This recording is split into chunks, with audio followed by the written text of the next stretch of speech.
Alright મિત્રો, સ્વાગત છે આજના ખૂબ જ એક ખાસ એપિસોડમાં. આપણી વચ્ચે આજે ઉપસ્થિત છે બિપિન સાઈ ફોટોગ્રાફીથી. કેમ છો બિપિનભાઈ? સ્વાગત છે આપનું આજના ખૂબ જ ખાસ એપિસોડમાં. Thank you. કેમ છો? ફર્સ્ટ વાર તો થોડુંક તો થક થાય છે, કારણ કે આવી રીતે સવાલ જવાબમાં બેસીએ એટલે થોડુંક તો થાય, બધાને થાય, કોઈ કહે નહીં મારથી કહેવાય ગયું. બાકી ઓલરાઈટ, બાકી મજામાં. મજામાં. ડર લાગે છે અત્યારે? લાગે જ ને, તમે બ્લાઇન્ડલી ખેલવાના છો. આ મને કેવું છે જો કે પછી જોયું છે આગળ. ઓલરાઈટ, લઈશું આપણે એકદમ લાસ્ટમાં તમારો ફીડબેક લઈશું, કેવું લાગ્યું, કેવું નહીં, કેવું જશે. ઓડિયન્સ આજે અંત સુધી જોડાયેલા રહેશો. કેમ આવું કહું છું? આજકાલની જીવનમાં તમે ઇન્સ્ટાગ્રામ પર ખૂબ જ સારો એવો ટ્રેન્ડ જોયો હશે કે લોકોને હવે બહુ સારા ફોટા પાડવાની અને મૂકવાની બહુ આદત પડી ગઈ છે. જેવી તેવી સ્ટોરી હવે ચાલતી નથી લોકોને. ખાસ કરીને સારા વિડીયો ઉતારવા છે, સિનેમેટિક લાગવો જોઈએ, સારું એડિટિંગ સાથે. ખૂબ જ હેવી એડિટિંગ હવે લોકોને ગમી રહ્યું છે, જે સારી વાત છે, કારણ કે એ એક આર્ટિસ્ટની ફીલ છે, એક આર્ટિસ્ટરી ફીલ છે, જે બધા ના કરી શકે. આમ અમુક એક સિલેક્ટિવ વસ્તુ મને પણ ગમે, અને આઈ હોપ કે બિપિન સાઈને પણ ગમતી હશે સિલેક્ટિવ વસ્તુ, એટલે જ કદાચ એક ખાસ છે. બિપિનભાઈ, સૌથી પહેલાં તો હું એવું જાણવા માંગીશ, અને ધીરે ધીરે આપણે આજના એપિસોડની શરૂઆત કરીએ, કે તમારી લાઈફ ચાલી કેવી રહી છે આજકાલ? આજકાલ તો બેલેન્સ વાળી જ ચાલે છે. 1 મહિના પછી થશે ઉતાર ચઢાવ. ઓકે, મેનેજમેન્ટ થઈ જાય છે અત્યારે બધું? ટીમના લીધે થઈ જાય છે, ખાસ કરીને પાર્ટનરોના લીધે. ઓકે, ચલો પહેલા જર્નીથી શરૂઆત કરીએ, પછી આપણે પોઈન્ટ ઓફ વ્યૂ વિશે હજી ડીપ ડાઉન ડાઈવ કરીશું, અને એકચ્યુઅલ બિપિન સાઈના મનમાં ચાલે છે શું એ જાણીશું. ક્યારથી શરૂઆત થઈ ભાઈ આ બધી ફોટોગ્રાફી લાઈનમાં આવવાનું ક્યારથી થયું? અને બહુ એક ઇન્ટરેસ્ટિંગ ફેક્ટ જે મને ખબર છે એ આજે તમે શેર કરો, કે આજે તમે કેટલું ભણ્યા છો. ફર્સ્ટ ઓફ ઓલ એજ્યુકેશન, અને પછી આ અત્યારે જે એમને મળ્યું છે એ ખબર પડશે આજે. જો ઓનેસ્ટલી મેં છે ને 6 ધોરણ ફિનિશ કરેલું છે. ઓકે. 7મા ધોરણમાં મેં સમથિંગ 4 યા 5 મંથ ગયેલો છું, પછી ફિનિશ. એટલે આપણું ધોરણ તમે કહી શકો 6.5, આપણી કાઠિયાવાડી ભાષામાં. એટલે આપણું સ્ટડી ગણો કે ભણતર ગણો કે કોઈ બી, અને આ ફેક્ટ વસ્તુ છે ભાઈ. ઘણાને એમ થતું છે કે આ ભાઈ પબ્લિસિટી માટે કે વોટર ઇમોશન, ના એવું કાંઈ નથી. હું 6.5 જ ભણેલો છું, બસ ધેટ્સ ઇટ. પૈસાની પ્રોબ્લેમ હતી? હા, બસ એ જ. પહેલા તો શું હતું, પહેલા બધાને એ જ પ્રોબ્લેમ આવતી ને, મોસ્ટ ઓફ પૈસાની. અને બીજું હતું કે એક બીજું હતું ને કે જે આળસ ચડતી હોય. પણ એમાં કેવું હતું ખબર, ત્યારના જમાનામાં ડર બી હતો કે બાપા મારશે, એટલે જવું જ પડે. આળસ ચડતી હોય ને તો બી. હવે એવું થઈ ગયું, ચાલો આળસ ચડતી હોય તો બંધ, સ્કીપ થઈ શકે. ત્યારે એવું સ્કીપ થવાનું નહોતું. જો તમારા પપ્પા પાસે પૈસા હોય તો તમારે ભણવું જ પડે, આળસ ચડતી હોય ને તો બી. એટલે આપણે એ સમયે એ પ્રોબ્લેમ હતી થોડીક, આ પૈસા આર્થિક રીતે. ઓકે, ઘરની સ્થિતિ થોડીક અમને સમજાવો ને. પહેલા તમે કેવા ઘરથી આવો છો અને કયું બેકગ્રાઉન્ડ છે તમારું?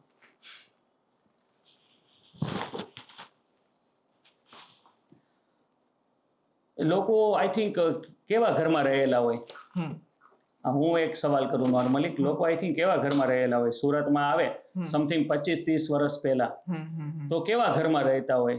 પાકા ઘરમાં. સમથિંગ આમ પાકું ઘર હોય, કે ત્યારે આપણે કહેવાય ને 12x35 ના ગાળા હોય, સમથિંગ એવા ઘર, ઇનફ રૂમ હોય. હા, ઇનફ રૂમ હોય. જો મેં છે ને બહુ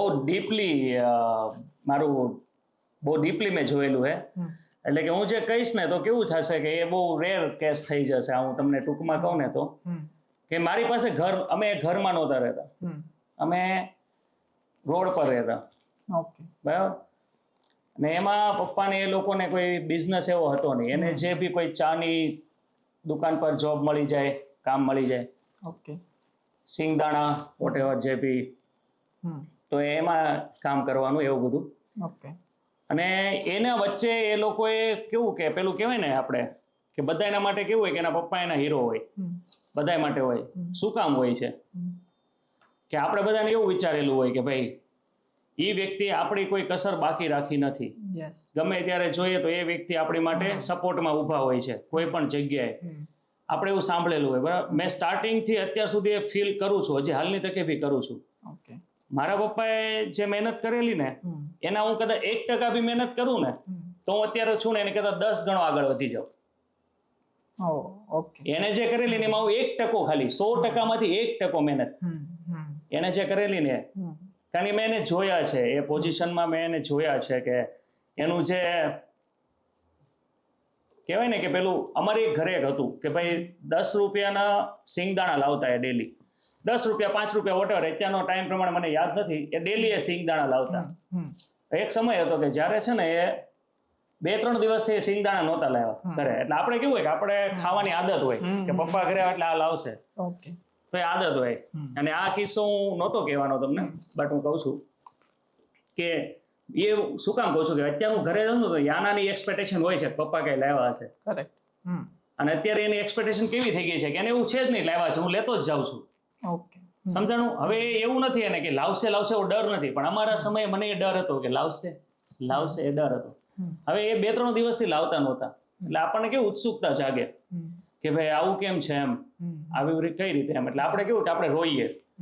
અને આ કિસ્સો એટલે યાદ છે એ ટાઈમનો કે ત્યારે આ વાત જ્યારે બી અમારી ઘરે અમારા મમ્મી વાત કરતા હોય કે મારા પપ્પા વાત કરતા હોય ને, ત્યારે આ વારાઘડી આ કાને આવેલું છે કે આ સમય કેવો હતો ને. તો એ 3 દિવસથી લાવતા નહોતા, એટલે અમે રોઈએ, કંકાસ કરી આ તે. એટલે મને એકવાર સાથે લઈ ગયા, જ્યાં બી એનું જે સિંગદાણાનું હતું ને અમારે ત્યાં લઈ ગયા. એટલે ત્યાં કેવું હોય કે એ લેવા માટે પહેલા છે ને વેપારી લોકો પાછે જવું પડે કે તમારે જે પ્રોડક્ટ વેચવી હોય ને, તો એ પ્રોડક્ટ પહેલા જ્યાં મળતી હોય ત્યાંથી તમારે લેવાની, પછી અહીંયા તમારે રોડ પર વેચવાની, એ રીતે હોય છે. તો એ પહેલા ત્યાં લઈ ગયા મને. એટલે ત્યાં કેવું કર્યું કે પેલા ભાઈ એવું કીધું આગળના પૈસા ચૂકતે કરો, પછી હું તમને આપીશ માલ. એટલે પપ્પાએ એવું કીધું કે સાંજ સુધીમાં મળી જશે એમ. કેટલા રૂપિયા દેવાના હતા તમને ખબર છે? 350 થી 450 રૂપિયા એમને આપવાના હતા. એટલે મારા પપ્પા એવું કીધું, મારા બાપુજી, હું બાપુજી કહું, એટલે મારા બાપુજી એવું કીધું કે સાંજ સુધીમાં તમને મળી જશે. એટલે મને લઈ ગયા. હવે એ કે તારે એ કે 450 રૂપિયા કેમ ભેગા થાય ને તારે કરવાના, મીન્સ કે હું તને આપતો જાય. 10 રૂપિયાના કોઈ લે, આપણી પાસે કોઈ 2 રૂપિયાના લે, હું તને આપીશ, આપણે સાંજે ને આપી દઈશું, તાર મને ગણીને કહી દેવાના કેટલા રૂપિયા થયા. ઓકે. એટલે અમે બંને ત્યાં બરોડા ફ્રી સ્ટેશન ત્યાં ઉભા થાય. તો એ આખો દિવસ સાંજ સુધીમાં, મીન્સ કે મેં દિવસ નોટિસ કર્યો, એ મને કોઈ કીધેલું નથી, એ મને હજી યાદ છે, કારણ કે એ આખો દિવસ નોટિસ થયો હતો મારી માટે. તો એ સાંજ સુધીમાં સમથિંગ 200 કે 220 રૂપિયા જેવું કંઈક થયું હશે, મને બી અત્યારે એક્ઝેક્ટ આંકડો યાદ નથી. કયા યરની વાત કરો છો? માનો ને કે 13 વર્ષનો હતો, 12 થી 13 વર્ષ ત્યારની વાત છે. 88 સોરી. હા. તો ત્યારે મીન્સ કે 12-13 વર્ષનો, કારણ કે એ પછી હું 2 જ ભણેલો છું, એ પછીની વાત. તો 10 થી 12 વર્ષની એજમાં જે આ વસ્તુ બની ને, તો 220 રૂપિયા સમથિંગ થયા. એટલે ત્યારે આપણું કેવું હોય કે આપણે 3-4 ભણતા હોઈએ, એટલે આપણને એટલું ફાવતું હોય કે બરાબર છે કે આટલા છે એટલા છે. એને મને શું કામ એવું કીધું, હું ભણ્યો જ છું આ રીતે, મારું ભણતર આ રીતે જ થયું છે. ઘરની ગણતરી, ચાંદલા ચોટાડવાની ગણતરી, પારી ચોટાડવાની ગણતરી, સાડી ગણવાની ગણતરી, આ બધી ગણતરીથી ને જ હું આગળ આવ્યો છું. જે કેલ્સી લાગતા થયા, જે આંકડા અનુભવતા થયા અંદરથી, એ બધા આની લીધે છે. કારણ કે બધાએ પપ્પાએ ધંધા કરી લીધા છે, બધા. ઘરે સાડી લાવવાથી માંડીને, ચાંદલા ચોટાડવાથી માંડીને. આમાંથી ઘણા લોકો હશે જે 89 to 92 બોન્ડમાં હશે ને, એના મમ્મી પપ્પાને હેલ્પ કરાવતા હશે ને, એના મમ્મી છે ને સાડીઓ લાવતા હશે, ચાંદલા ચોટાડવાનું લાવતા હશે, પારીઓ લગાવવાનું લાવતા હશે, બધું મેં કરેલું છે. હા. તો એ ઘરે અમારે 220 રૂપિયા વેપારીને દેવા જવાના થયા. એટલે ત્યાં ગયા ને, એટલે બહુ ખરાબ ગાળો આપી એને, બહુ. કારણ કે ઓછા આપ્યા તમે, માલ લઈ લીધો ત્યાં. પપ્પાને એવું બી કીધું કે તારાથી કઈ થાય નહીં, તું આ બધું આમ છે તેમ છે, તું બાયડી છોકરા સાચે, ઈ નો વચવાય તો મારી ત્યાં મૂકી જાય, એવું બધું. અને ઓલરેડી એને પૈસા આપવાના જ હતા. એટલે ત્યાં એ બી રોયા, આપણે બી થોડુંક એવું થયું. ઘરે આવ્યા એ દિવસે થોડુંક એમ લાગ્યું કે ભાઈ પૈસા કેટલા ઇમ્પોર્ટન્ટ છે ને. તમને એક વાત કહું પૈસા ઉપરથી? બોલો ને. કે તમારી પાસે નોટ છે કોઈ પાસે 10, 20 ની કે 50 ની?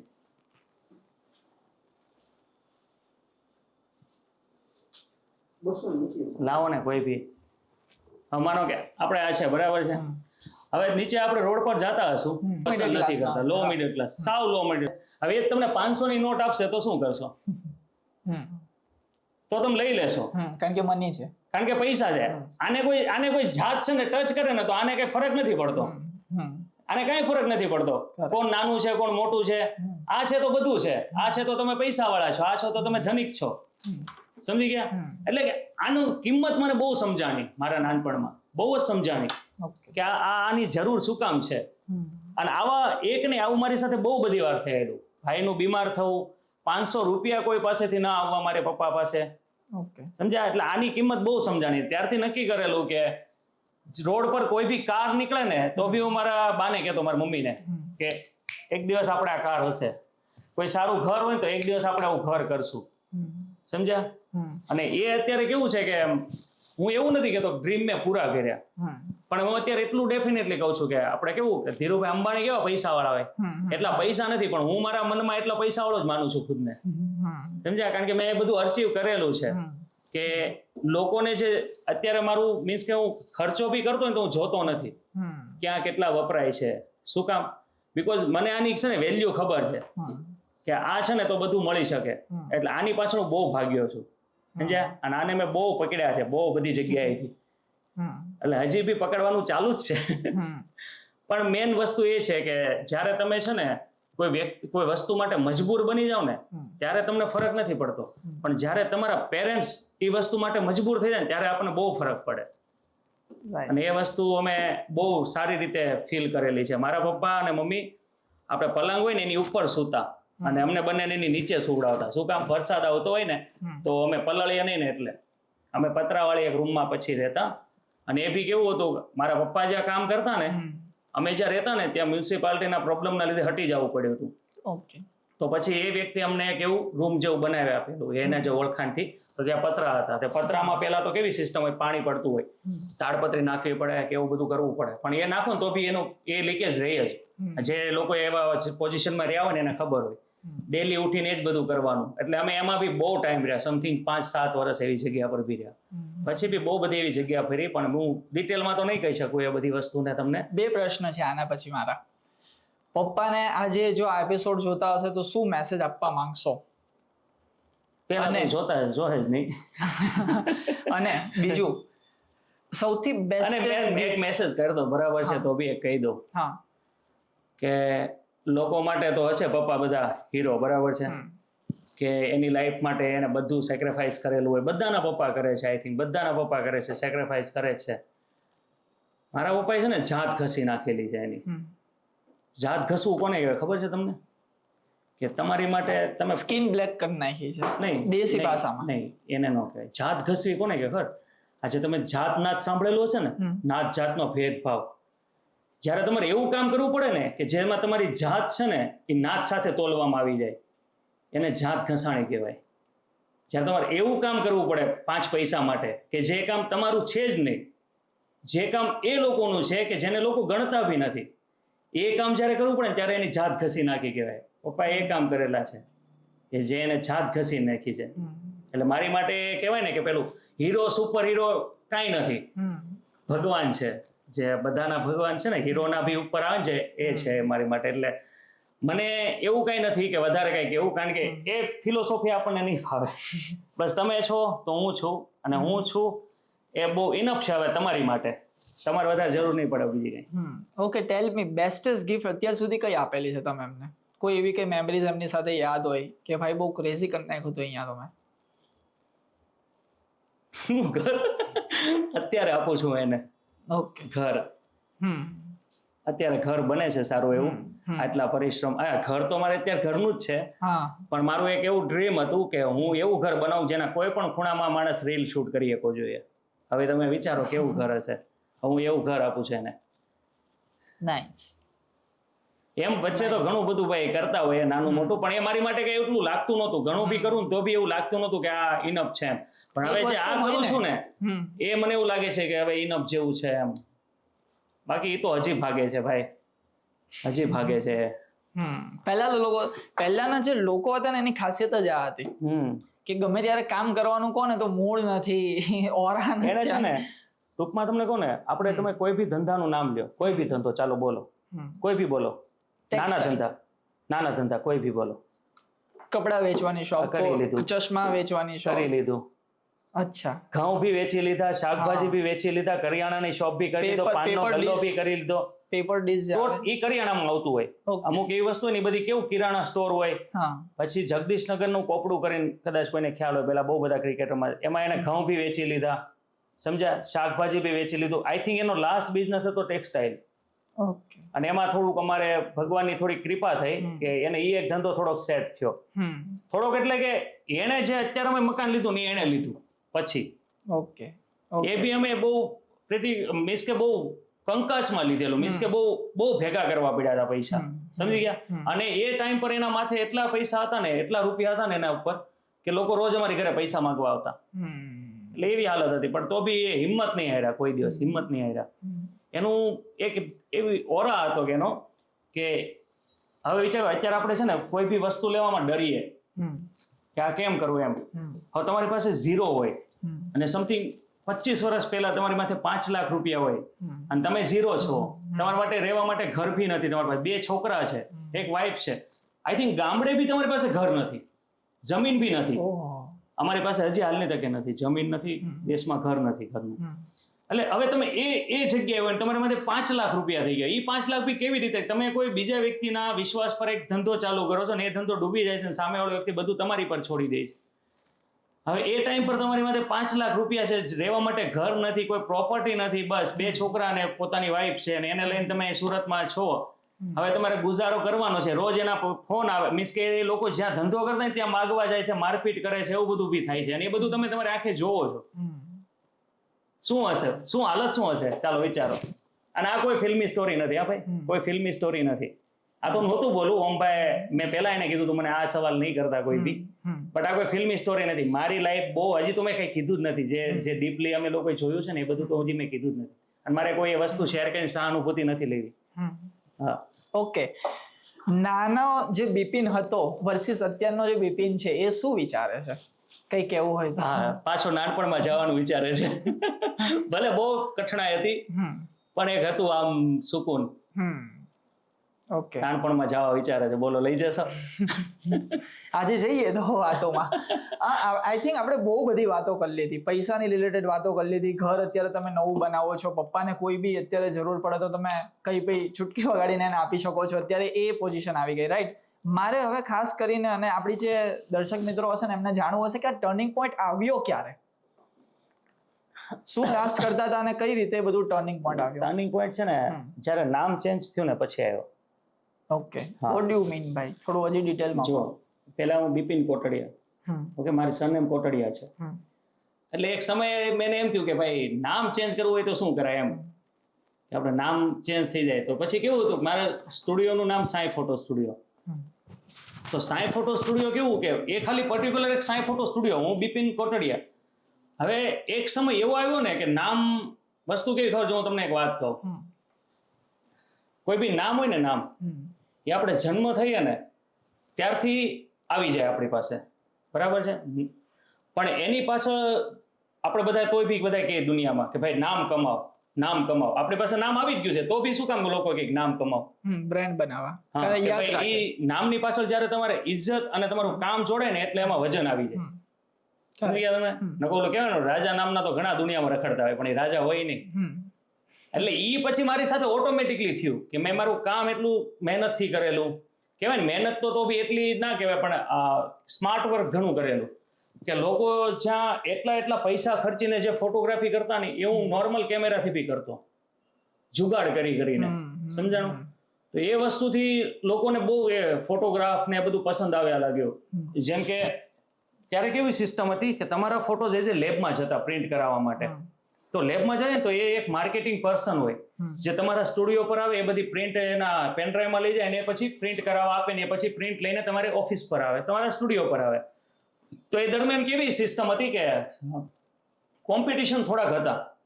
તો તમારે પેનડ્રાઈવ જ્યારે તમે એને આપો તો તમે એની માટે માનો કે કસ્ટમર જ છો, ત્યારે તમારે આમની સાથે સારું બને છે. આ બી એક સ્ટુડિયો વાળા જ ભાઈ છે, તો એ કે પેલાના ફોટા બતાવતો, એની પાસે હોય એટલે ફોટા જોવે. સમજાણું? એટલે ફોટા જોવે એટલે એ કમેન્ટ પાસ કરે કે ભાઈ સારા ફોટો છે, કયા કેમેરામાં ક્લિક કરે આ છોકરો, આ તે વોટેવર. પછી ઓલો જ્યારે મારી ત્યાં, એટલે એ બી બહુ પરફેક્ટ માણસ, એ બી મને કે તમારા ફોટોગ્રાફ પેલા વખાણતા હતા. એટલે મેં કીધું કેમ? કે એને જોયા હતા. મને એમાં કોઈ પ્રોબ્લેમ નહોતો, ભલે જોવે, મને કોઈ પ્રોબ્લેમ નહોતો, કારણ કે માણસને પ્રશંસા જોતી હોય. અને તમારી જ્યારે સારી વાત અને સાચી વાતની પ્રશંસા થાય ને એટલે તમારી અંદર એવું આવે કે હજી હું એવું કંઈક કરું, હજી માણસ વિચારવા પડશે કે આ કઈ રીતે. એટલે હું એમાં ઈ કોમ્પિટિશનના લીધે મારા જે કામ ને વર્ક હતું ને એને અપડેટ કરતો ગયો. સારી ક્લિક કરવી, સારી લાઇટિંગ ટેકનિક બધી યુઝ કરતો ગયો, અને એ બી બધું ફ્રી વાળી વસ્તુ. ફ્રી વાળી મીન્સ કે હું છે ને જ્યારે કોઈ આઉટડોર ફોટોશૂટ કરતું નહીં ને, જ્યારે લાઇટથી જ બધા ફોટોગ્રાફ કરતો, હું ત્યારે બી આઉટડોરમાં મીન્સ લાઇટ વગર કામ કરતો. એઝ ઇટ જે નેચરલ લાઇટ હોય ને એની પર, ત્યારે બી લોકો મને પૂછતા કે આ કઈ લાઇટ તમે યુઝ કરી, એમાં લાઇટ હોતી જ નથી. સમજાણું? એટલે લોકો પછી કેવી રીતે નામ પડી ગયું કે ભાઈ પેલો સાંઈ વાળો છે, કોણ પેલો બિપિન સાંઈ, એટલે એવી રીતે બધા નામ આવતું ગયું માર્કેટમાં. સમજાણું? એટલે કોઈ એમ કહે ને કે સાંઈ, તો પછી કેવું લખવા માંડ્યું, પેલા કાગળમાં બી એ બિપિન સાંઈ જ લખીને જવા દીધું, પેલા લેબમાં બી પછી બિપિન સાંઈ લખીને જવા દી, એટલે જ્યાં જ્યાં બી ગયું ને ત્યાં બિપિન સાંઈ જ ગયું. સમજાણું? એટલે સાંઈ માંથી બિપિન સાંઈ મીન્સ કે એમણે મને ઝાલી લીધો. કોને? સાંઈ બાબાએ, કે ભાઈ હવે હું જોડાઈ ગયો તારી સાથે, હવે ટેન્શન નથી. ત્યાર પછી નું બિપિન બી ગમવા લાગ્યું અને કોટડિયાનું બી સોલ્યુશન આવી ગયું, બિપિન સાંઈ થઈ ગયું. અને એ અત્યારે બહુ ગમે છે આપણને, એની પાછળ હવે આપણે એટલી મહેનત રાખવી છે કે કન્ટિન્યુ રહી. આઈ થિંક લોકોને પણ ગમે છે. હા, લોકોને બી ગમે છે. પેલું જે ખાલી બિપિન હતું ને એની જગ્યાએ બિપિન સાંઈ. ઓકે, ટેલ મી કે કોઈ અગર અનનોન છે, ફોર એક્ઝામ્પલ દિલ્હીથી આવ્યો, મુંબઈથી આવ્યો, જેને નથી ખબર કે સુરતમાં ક્યાં ફોટોગ્રાફી કરવી છે અને ક્યાં સારું હશે, તો હાઉ વુડ યુ રેટ? તમે કઈ રીતે વિચારો છો અમે કેમ બીજા કરતા અલગ છે અને કેવી રીતે તમે સમજાવશો? ફર્સ્ટ રોલ કેવો હોય, તમારે લોકોએ છે ને પેલા એનો ટેસ્ટ જાણવો પડે. તમે મને અહીંયા બોલાવો છો તો તમે કંઈક તો મને બતાવશો ને કે આવું આપણે કરીશું, આવું આપણે કરીશું. તો મને જે નહીં ગમતું હોય ને ઓટોમેટિકલી તમારે એટલું ફ્રેન્ડલી બનવું પડે એની સાથે કે એને જે ના ગમતું હોય ને એ તમને બોલી શકે કે આ મને નથી ગમતું. એટલા ફ્રેન્ડલી હું પેલા થાવ એની જોડે. ડાયરેક્ટ બિઝનેસ ની વાતો ના હોય. શું કરો તમે અહીંયા, કે મીન્સ કે આ સ્ટુડિયો કેમ પસંદ કર્યો, એટલે એને આપણું વર્ક જોયું હોય, વોટેવર એ રીતે બધું હોય. પેલા ડિસ્કશન થાય, પેલા એની સાથે ફ્રેન્ડલી થઈએ, પછી એને વર્ક બતાવીએ, પછી એને ચોઈસ આપીએ.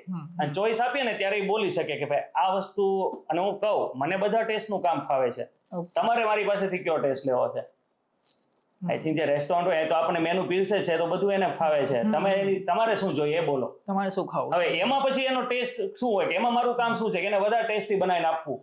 જે બહાર બી મળે છે પાઉંભાજી અને મારી ત્યાં બી મળે છે, તો હું એમાં શું એવું કરું કે એને ટેસ્ટ ભાવે, એને ગમે, તો એના ઉપર આપણે થોડુંક પછી એને સજેસ્ટ કરીએ, એને ગમે એટલે આપણે એને એમાં થોડુંક જેને ફોટામાં એને જેના બતાવ્યા, આઈ થિંક મારા બતાવ્યા અથવા બીજા કોઈને બતાવ્યા, હું એમાં ઇમ્પ્રુવમેન્ટ લાવીને એને ક્લિક કરીને આપું, એટલે એને વધારે સારું લાગે. બસ આ રીતે કરીએ. ઓકે, પ્રી વેડિંગ શૂટમાં મજા આવે છે અત્યારે કે એકચ્યુઅલી? એ તો તમને ઓડિયન્સ કહી દે છે કે મને હેમાં મજા આવે. વિડિયોઝ ને રીલ્સ ને એ બધું પ્રી વેડિંગમાં જ હોય. ઓફકોર્સ મને પ્રી વેડિંગમાં જ મજા આવે છે, બીકોઝ એમાં હું મારા છૂટથી કામ કરી શકું છું. મને કોઈ એવું નથી કહેતું ભાઈ 6 વાગી જાય, ચાલો જલ્દી એન્ટ્રીનો ટાઈમ છે. મને કોઈ એમાં એવું નથી કહેતું કે મારે આ ફોટોસ તો આપવા જ પડશે ત્યાં બ્રાઇડ બ્યુટી પાર્લર માટે. ત્યાં મને કોઈ એવું નથી કહેતું કે ભાઈ મારે આ લોકોના બી ફોટા તમે લઈ લેજો. ત્યાં મને શું કહે છે કે ભાઈ તમારે મજા આવી તમે કરો. મને એ વસ્તુમાં મજા આવે છે, એટલે આપણને ઓલમોસ્ટ પ્રી વેડિંગમાં વધારે ઇન્ટરેસ્ટ છે. તમે આઈ થિંક વર્કશોપ બી કરો છો, રાઈટ? મેં તમારું ઇન્સ્ટાગ્રામ ને બધું સ્ક્રોલ કરતો હતો. કેમ વર્કશોપ? એનું વિઝન શું છે? વર્કશોપ કેમ સ્ટાર્ટ કર્યું? બે રીઝન છે. હું છે ને ઓનેસ્ટ જ વાત કરીશ. 2 રીઝન છે. એક ફર્સ્ટ રીઝન જે મેં પહેલા કીધું કે મારી માટે પૈસા ઇમ્પોર્ટન્ટ છે. ઓકે. સેકન્ડ રીઝન કે મારા થકી ઘણાને એવું છે કે હું આમની પાસે ક્યારેક શીખીશ, સમજી ગયા? અને એમની પાસે એક ટ્રસ્ટ હોય કે ભાઈ આમની પાસે શીખીશ, એ મને શીખવાડશે કે વોટેવર, કે ભાઈ નહીં આમની પાસે જ જવું છે, આ ઓનેસ્ટ પર્સન છે. આના ઘણા મેં વર્કશોપ જોયેલા છે, ઘણા મેં કામ જોયેલું છે, 1-2 વાર એની એવી સ્ટોરીઓ જોયેલી છે જેમાંથી એવું લાગે છે કે આ પર્સન ઓકે લાગે છે. એટલે એક એનો વિશ્વાસ હોય છે કે ભાઈ હું તમારી પાસે કઈ શીખીશ. પણ એનો હું ચાર્જ એટલે લઉં છું કારણ કે મેં જે ચાર્જ પે કર્યો છે ને એ કોઈ ના કરી શકે, સમજી ગયા? એટલે મેં એ વસ્તુનો ચાર્જ લઉં છું એટલા માટે. એટલે 2 રીઝન આ જ છે, એક તો પૈસા, અને આઈ થિંક એ તો બધા કરતા હોય, રાઈટ ને? પણ એટલો બી ચાર્જ નથી લેતો. Okay, what do you think ભાઈ સ્ટુડન્ટને એક્સપેક્ટેશન શું હશે જ્યારે તમારી પાસે આવે છે ત્યારે? એને એક્સપેક્ટેશનની ખબર નહીં, પણ મારી એક્સપેક્ટેશન એવી હોય છે કે આ વ્યક્તિ મારી ત્યાંથી જાય ને પછી બીજે ક્યાંય વર્કશોપ કરવા ના જવો જોઈએ. આઈ થિંક મારી પાસે બી ના આવવો જોઈએ. ઓકે, હવે એમાં તમે સમજી જાઓ કે એની એક્સપેક્ટેશન છે ને પૂરી થવાની હોય ટ્રાય કરતો હોય ત્યારે જ મારું એવું વિચારવું હશે ને. એટલે એનું એવું જ હોય છે કે ભાઈ હું તમારી જેવું કામ કરતો થઈ જાઉં, મને બી આટલું કામ મળે, મારા બી ફોટોઝના લોકો પ્રશંસા કરે. પણ એનું એક પર્ટિક્યુલર રીઝન હોય છે. બધા મારી ત્યાં શીખવાને કહું ભાઈ 2 દિવસમાં કોઈ એ વસ્તુ ના શીખી શકે, પણ હા હું તમને રસ્તો બતાવી દઈશ કમ્પ્લીટલી ત્યાં સુધી પહોંચવાનો. પછી એ તમારી ઉપર છે, સમજી ગયા? કે ત્યાં કઈ રીતે પહોંચવું. ઘણાને કેવું બ્લાઇન્ડ થઈ ગયા છે કે ક્યાં રસ્તે જવું, હું તમને બતાવી દઈશ. પછી એ તમારી ઉપર હોય, કારણ કે મેં બી ડાયરેક્ટલી અહીંયા નથી પહોંચ્યો. મેં બી ધીરે ધીરે મફતમાં બી કામ કરેલા છે ઘણા, ટૂંકા મારા એક્સપેરિમેન્ટ માટે. રાઈટ. કે મારા ભાઈ મને એમાં થોડું ઘણું શીખવા મળતું હોય, થોડું ઘણું મને એમાં કેવું હોય કે પેલું આપણે કહેવાય રિહર્સલ થતી હોય, એ બધું જરૂરી હોય. એટલે મેં એની માટે બી ઘણા ટ્રાય કરેલું. એટલે હું બી એવું જ શેર કરું બધાને કે ભાઈ તમે બી તમારે એવું હોય કે 2 દિવસમાં શીખાઈ જાય, એવું ના થાય. 2 દિવસમાં તમે એ વસ્તુ કરી શકો કે ત્યાં પહોંચવું કઈ રીતે. ચલો આપણે છે ને એવું માનીએ કે હું એક કર્ણાટકનો છોકરો છું, મને હિન્દી આવડે છે, लेट्स स्पीक हिंदी, कि मैं आपके पास आया, अब मुझे आपकी वर्कशॉप सीखनी है, या मैं न्यू हूँ, चलो न्यू हूँ, फोटोग्राफी सीखनी है, और मुझे शुरुआत से थोड़ा हम गाइड करते हैं इंडिया के स्टूडेंट्स को कि जिसको भी फोटोग्राफी में इंटरेस्ट है, सिनेमाटोग्राफी में इंटरेस्ट है, और आपका एक बहुत बड़ा नाम है विपिन साई, राइट, सूरत में आपका काम भी अच्छा है, A1 क्वालिटी काम है, सभी लोग कहते हैं, मैंने रिव्यूज पढ़े और देखे. हाँ वही देखा है. हाँ देखा है. तो अगर मुझे सीखना है आपके पास से या आपके जैसा, क्या रोड मैप होगा, कैसे मैं शुरुआत करूँ? आई एम टोटली अननोन, मुझे कुछ नहीं आता. तो मैं आपको पहले सजेशन ये दूंगा कि आपको आजू बाजू में कोई क्लासिक हो, क्लासेस हो, एकेडमी हो, वहां पे पहले जाइए.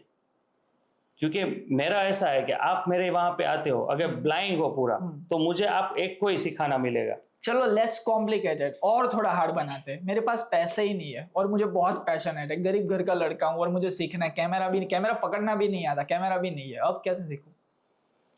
पहले ना देखो, अगर आपको पैसे की जरूरत है या नहीं है. नहीं है. पैसे की जरूरत आपको नहीं है. नहीं है, राइट, पैशन है. हाँ पैशन है. अगर आपके घर पे पैसे की जरूरत है या नहीं है?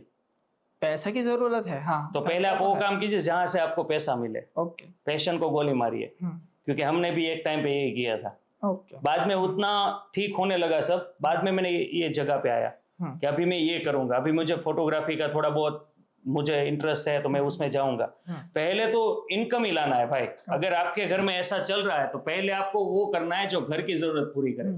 खुद की इंटरेस्टिंग चीज के लिए या फिर खुद की शौक इंटरेस्ट के लिए, आपके पैशन के लिए, आप उन लोगों को तो नहीं परेशान कर सकते हो ना जो आपके पीछे आपके भरोसे बैठे हैं. तो पहले उनका ख्याल रखना पड़ता है. तो आप वो कुछ भी काम कीजिए जहां से आपको पैसे मिले और वहां पे आप अपना घर चला सके. हाँ मिल गए, चलो मिल गए, फिर हाँ बस उतना हो गया. अभी आपके पास कैमरा भी नहीं है, बराबर है, तो आपको क्या करना रहेगा. मैं अगर आपको मेरे पास ही सीखना है तो मैं क्या करता हूँ, मैं ये बताता हूँ. आपको 1 साल तक मैं कोई सैलरी नहीं दूंगा. ओके. बराबर है. आपको 1 साल तक मेरे साथ रहना है. जो मैं करूं, जो मैं कहूं वो करना है. कोई ऑब्जेक्शन नहीं उठाना है, कोई भी नहीं. ओके. जो मैं बोलूं, मैं आपको अगर बोलूं कि आपको 10 दिन तक बस यहाँ पे बैठना है, मुझे देखना है, तो आपको वही करना है 1 साल तक. ओके. 1 साल में आप मुझे बोलोगे हाँ, बाद में आप ही बोलोगे अभी मैं क्या करूं. मैं आपको चॉइस देता हूं. अगर आपको मेरे साथ रहना है तो आप मेरे साथ रह सकते हैं एज ए सैलरी. आपको बाहर वर्क करना आप कर सकते हैं, लेकिन 1 साल तक मेरे पास ही रहना है बिना सैलरी के. अभी वो आपके ऊपर है. अगर आपके घर पर जरूरत है पैसे की तो आप मत ज्वाइन हो. अगर आपके घर पे आप बोल दो मैं 1 साल तक नहीं कुछ दूंगा, ऊपर से खर्चा करवाऊंगा मैं. क्यों? क्योंकि यहाँ पे रहना खाना सब आपके ऊपर रहेगा. मैं कुछ भी नहीं दूंगा उसमें, कुछ भी नहीं. अगर मैंने दिया तरस खा के तो आपको उसकी वैल्यू नहीं रहेगी जो मैं आपको बाद में देने वाला हूँ उसकी. इसलिए मैं वो कुछ भी नहीं करूंगा, सब आपको करना है. ओके. उस हिसाब से आई वुड सजेस्ट, फ्री में एक एडवाइस देता हूँ, अगर आपको सीखनी है तो बहुत सारे भाई प्लेटफॉर्म है. सबसे बेस्ट प्लेटफॉर्म है यूट्यूब. आप मैंने देखे है भाई, लाइव एग्जांपल की बात कर रहा हूँ, खाली ऐसा नहीं बोल रहा हूँ, लाइव एग्जांपल. जिसको एडिटिंग भी नहीं आता था ना, सीखा एडिटिंग थोड़े टाइम यूट्यूब से, हमारे ही अंडर में काम किया और आज वो बहुत ही अच्छा कमा रहे हैं. जो हमारे एडिटर से, उसकी मैं लाइव एग्जांपल की बात कर रहा हूँ. YouTube is the best platform. आप भी मानते हो कि राइट है. देख के ही सब सीखते हैं. मैंने भी देख के ही सीखा है. मैंने किसी के यहाँ पे जॉब नहीं किया आज तक. करेक्ट. जाओ मोबाइल से फोटोग्राफी करो. बेस्ट सजेशन देता हूँ, आजू बाजू के स्टूडियो वाले के पास जाओ, नेचर देखो, उनका नेचर. वो कहते हैं ना कि इंसान परखने आना चाहिए. दूर से नेचर देखो कि क्या वो हमें जेन्युइनली हेल्प कर पाएगा. बोलो कि भाई एक बार कैमरा दो, मैं करके दिखा दूंगा. दिखाओ रिजल्ट, रास्ता खुल गया. That's it. इतना ही करना है, लेकिन एक चाहत होनी चाहिए. ये जो मैंने बोला ना, ये वैसे तो मैंने बहुत ही शॉर्ट में बोल दिया कि वो इंसान परखो. ये इट्स आर्ट, इंसान परखना, कि कोई भी नहीं आपको हेल्प करके देगा. आपका करियर कोई बना के देगा, लेकिन वो इंसान अगर जब सही मिल जाए साईं बाबा की कृपा से, then you will know the result. ऐसे कई सारे विपिन साई लोग वर्कशॉप में जाते हैं ना, तो एक क्वेश्चन आता है कि ये लाइट्स कैसे मीन्स के इसका सेटिंग कैसे होता है, हाँ अप डाउन कैसे रहती है, लो ये भी यही लाइट है समझ लो कि हाँ। अभी ये लाइट का सेटिंग मुझे सिखाओ, हाँ तो मुझे नहीं आता इसका सेटिंग, ओके बराबर है, मुझे वो लाइट का नाम भी नहीं पता, ओके मुझे कैमरा में 3-4 चीजें है वही पता है, ओके बराबर है। अभी लोग क्यों आगे नहीं आ रहे पता है, क्योंकि तुम इतना डीपली जाने की ट्राई कर रहे हो भाई, इतना डीपली नहीं जाना है, तुमको सिर्फ 3-4 चीजें ही सीखनी है, शटर स्पीड है, एपेचर है, वाइट बैलेंस है, बस बेसिक आईएसओ है, ये 4 चीजें ही सीखो भाई मेरे, कोई और आप डिटेल में जाओ ही नहीं, आपको अगर फोटोग्राफी सिनेमेटोग्राफी में आगे बढ़ना है ना, आप इतना डिटेल में मत जाओ, मुझे आज तक ही 4 के अलावा काम नहीं आया है, मेरी टीम को भी पता है। हाँ ओके जब मुझे कोई ऐसा सवाल करता है ना कि भाई हमारे पास 200 लाइट है, इसका मैं यूज कर रहा हूँ लेकिन ठीक से हो नहीं पा रहा है, तो इसका मैं सेटिंग क्या रखूँ, तो मैं सिंपल ही बताता हूँ कि भाई अगर आपको सेटिंग के लिए बात करनी है तो आप यूट्यूब से कर लो, आपको अगर यूज कैसे करना है तो वो मैं सिखा सकता हूँ, क्योंकि मुझे नहीं पता भाई कि वो उसका सेटिंग क्या रहेगा। हाँ नॉर्मल जो सेटिंग होता है प्लस माइनस का वही मुझे पता है, बाकी नहीं पता है, लेकिन मैं ये गारंटी के साथ बोलता हूँ कि आप इतना डीपली जाओगे ना कोई काम की चीज नहीं है। लोग यहाँ पे अगर मान लो actually the worst advice you can give is कि आप एकदम ही डीप में चले जाओ और आप मास्टर बन जाओ, ऐसे बनते ही अभी नहीं है आपके भाई। सामने खाना पड़ा है हाँ। और आप उसमें चलो उसमें नमक है ही नहीं, हाँ तो आप नमक डालोगे, राइट है, हाँ। नमक डालोगे, हाँ। ज्यादा डालोगे या कम डालोगे, जितना सफिशिएंट होगा उतना। हाँ ज्यादा डालोगे क्या हो जाएगा, बहुत ही नमकीन हो जाएगा। बहुत ही नमकीन हो जाएगा, कम डालोगे तो उसमें तो ना डाल सकते हो ना ज्यादा, हाँ इसे बोलता हूँ ज्यादा डीपली मत जाओ, ज्यादा डीपली जाओगे ना कंफ्यूज हो जाओगे भाई, बहुत कंफ्यूज हो जाओगे। अगर थोड़ा थोड़ा करके करोगे तो फिर उसमें नमक ऐड भी कर सकते हो, लेकिन डायरेक्टली आप उतना इससे क्या होता है इससे क्या होता है भाई उतना जरूरत ही नहीं है तेरे को, हाँ, मेरे पास तक जरूरत नहीं पड़ा, 15-15 20-20 लाख के ऑर्डर ले रहा हूँ फिर भी, इसलिए वो इतना मायने नहीं। हाँ आप जैसे आगे बढ़ोगे ना आप ऑटोमेटिकली वो सारी चीजें सीख जाओगे, क्योंकि आपके आसपास में लोग ऐसे रहेंगे, आप खुद इतना सर्चिंग कर रहे होंगे उस टाइम पे, लेकिन स्टेप बाय स्टेप होता है मेरे भाई, डायरेक्टली आप जंप लगा के 10वें स्टेप पे नहीं पहुंच सकते, आराम से होता है। क्रिएटिव आइडियाज कैसे आते हैं?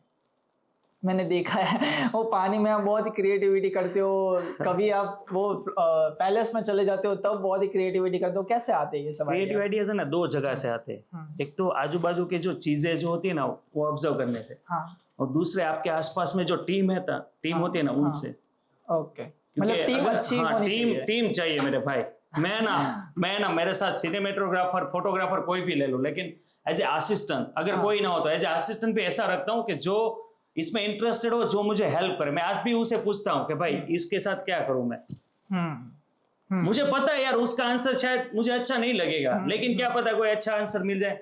तो टीम बहुत इंपॉर्टेंस होती है, मेरे साथ होते हैं ऐसे लोग ही होते हैं मेरे साथ, वो बोलते हैं मेरे साथ कुछ ऐसे लोगों की टीम है जिसमें हर एक बंदा कमाल का है, તમારે યાર એવું જ છે અત્યારે કે ટીમ એ લેવલમાં છે આપણી પાસે કે લોકોને આમ એવું દેખાય છે કે ભાઈ આ લોકો છે ને આ કમાલ છે, બધા આ ધમાલ છે, આ બવાલ છે, એટલે કે ટીમ સારી હોવી જોઈએ। અને તમારી પાસે ટીમ ના હોય, ચાલો કે તમે રેન્ડમલી સિંગલ પર્સન છો ને તમારે આગળ વધવું છે, તો તમે વસ્તુઓને ઓબ્ઝર્વ કરો, વસ્તુની પછી આવે તમે લાઇટ, કે જ્યાંથી તમારે લાઇટ્સ આવતી હોય એને તમે નોટિસ કરો કે ક્યાંથી લાઇટ આવે છે, બને ત્યાં સુધી નેચરલ લાઇટ પર વર્ક કરો, અને આવો કઈ માહોલ હોય નાઇટનો તો આ જે રીતે તમે સેટ કરી છે લાઇટ, તો ભાઈ એક લાઇટ અપર, એક લાઇટ સામે, એક લાઇટ સાઈડ, 2 લાઇટ હોય તો એ રીતે સિંગલ લાઇટ હોય તો એક અપર લાઇટ થી કામ કરો।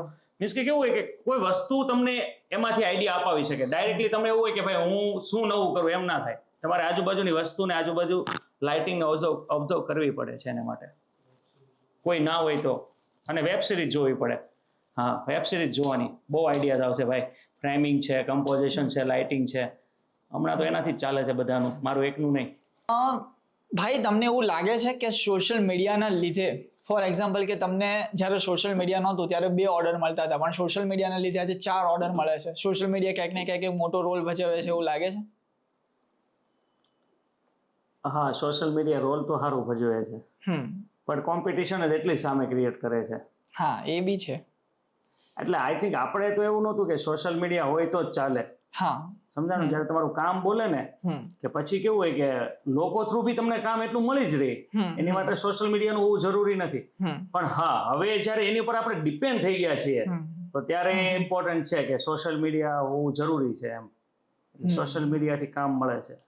તમને હેલ્પ કરે છે અત્યારે સોશિયલ મીડિયા આગળ વધવામાં, ગ્રોથ લાવવામાં, વધારે ન્યુ ઓર્ડર લાવવામાં? કમ્પ્લીટલી હેલ્પ કરે છે।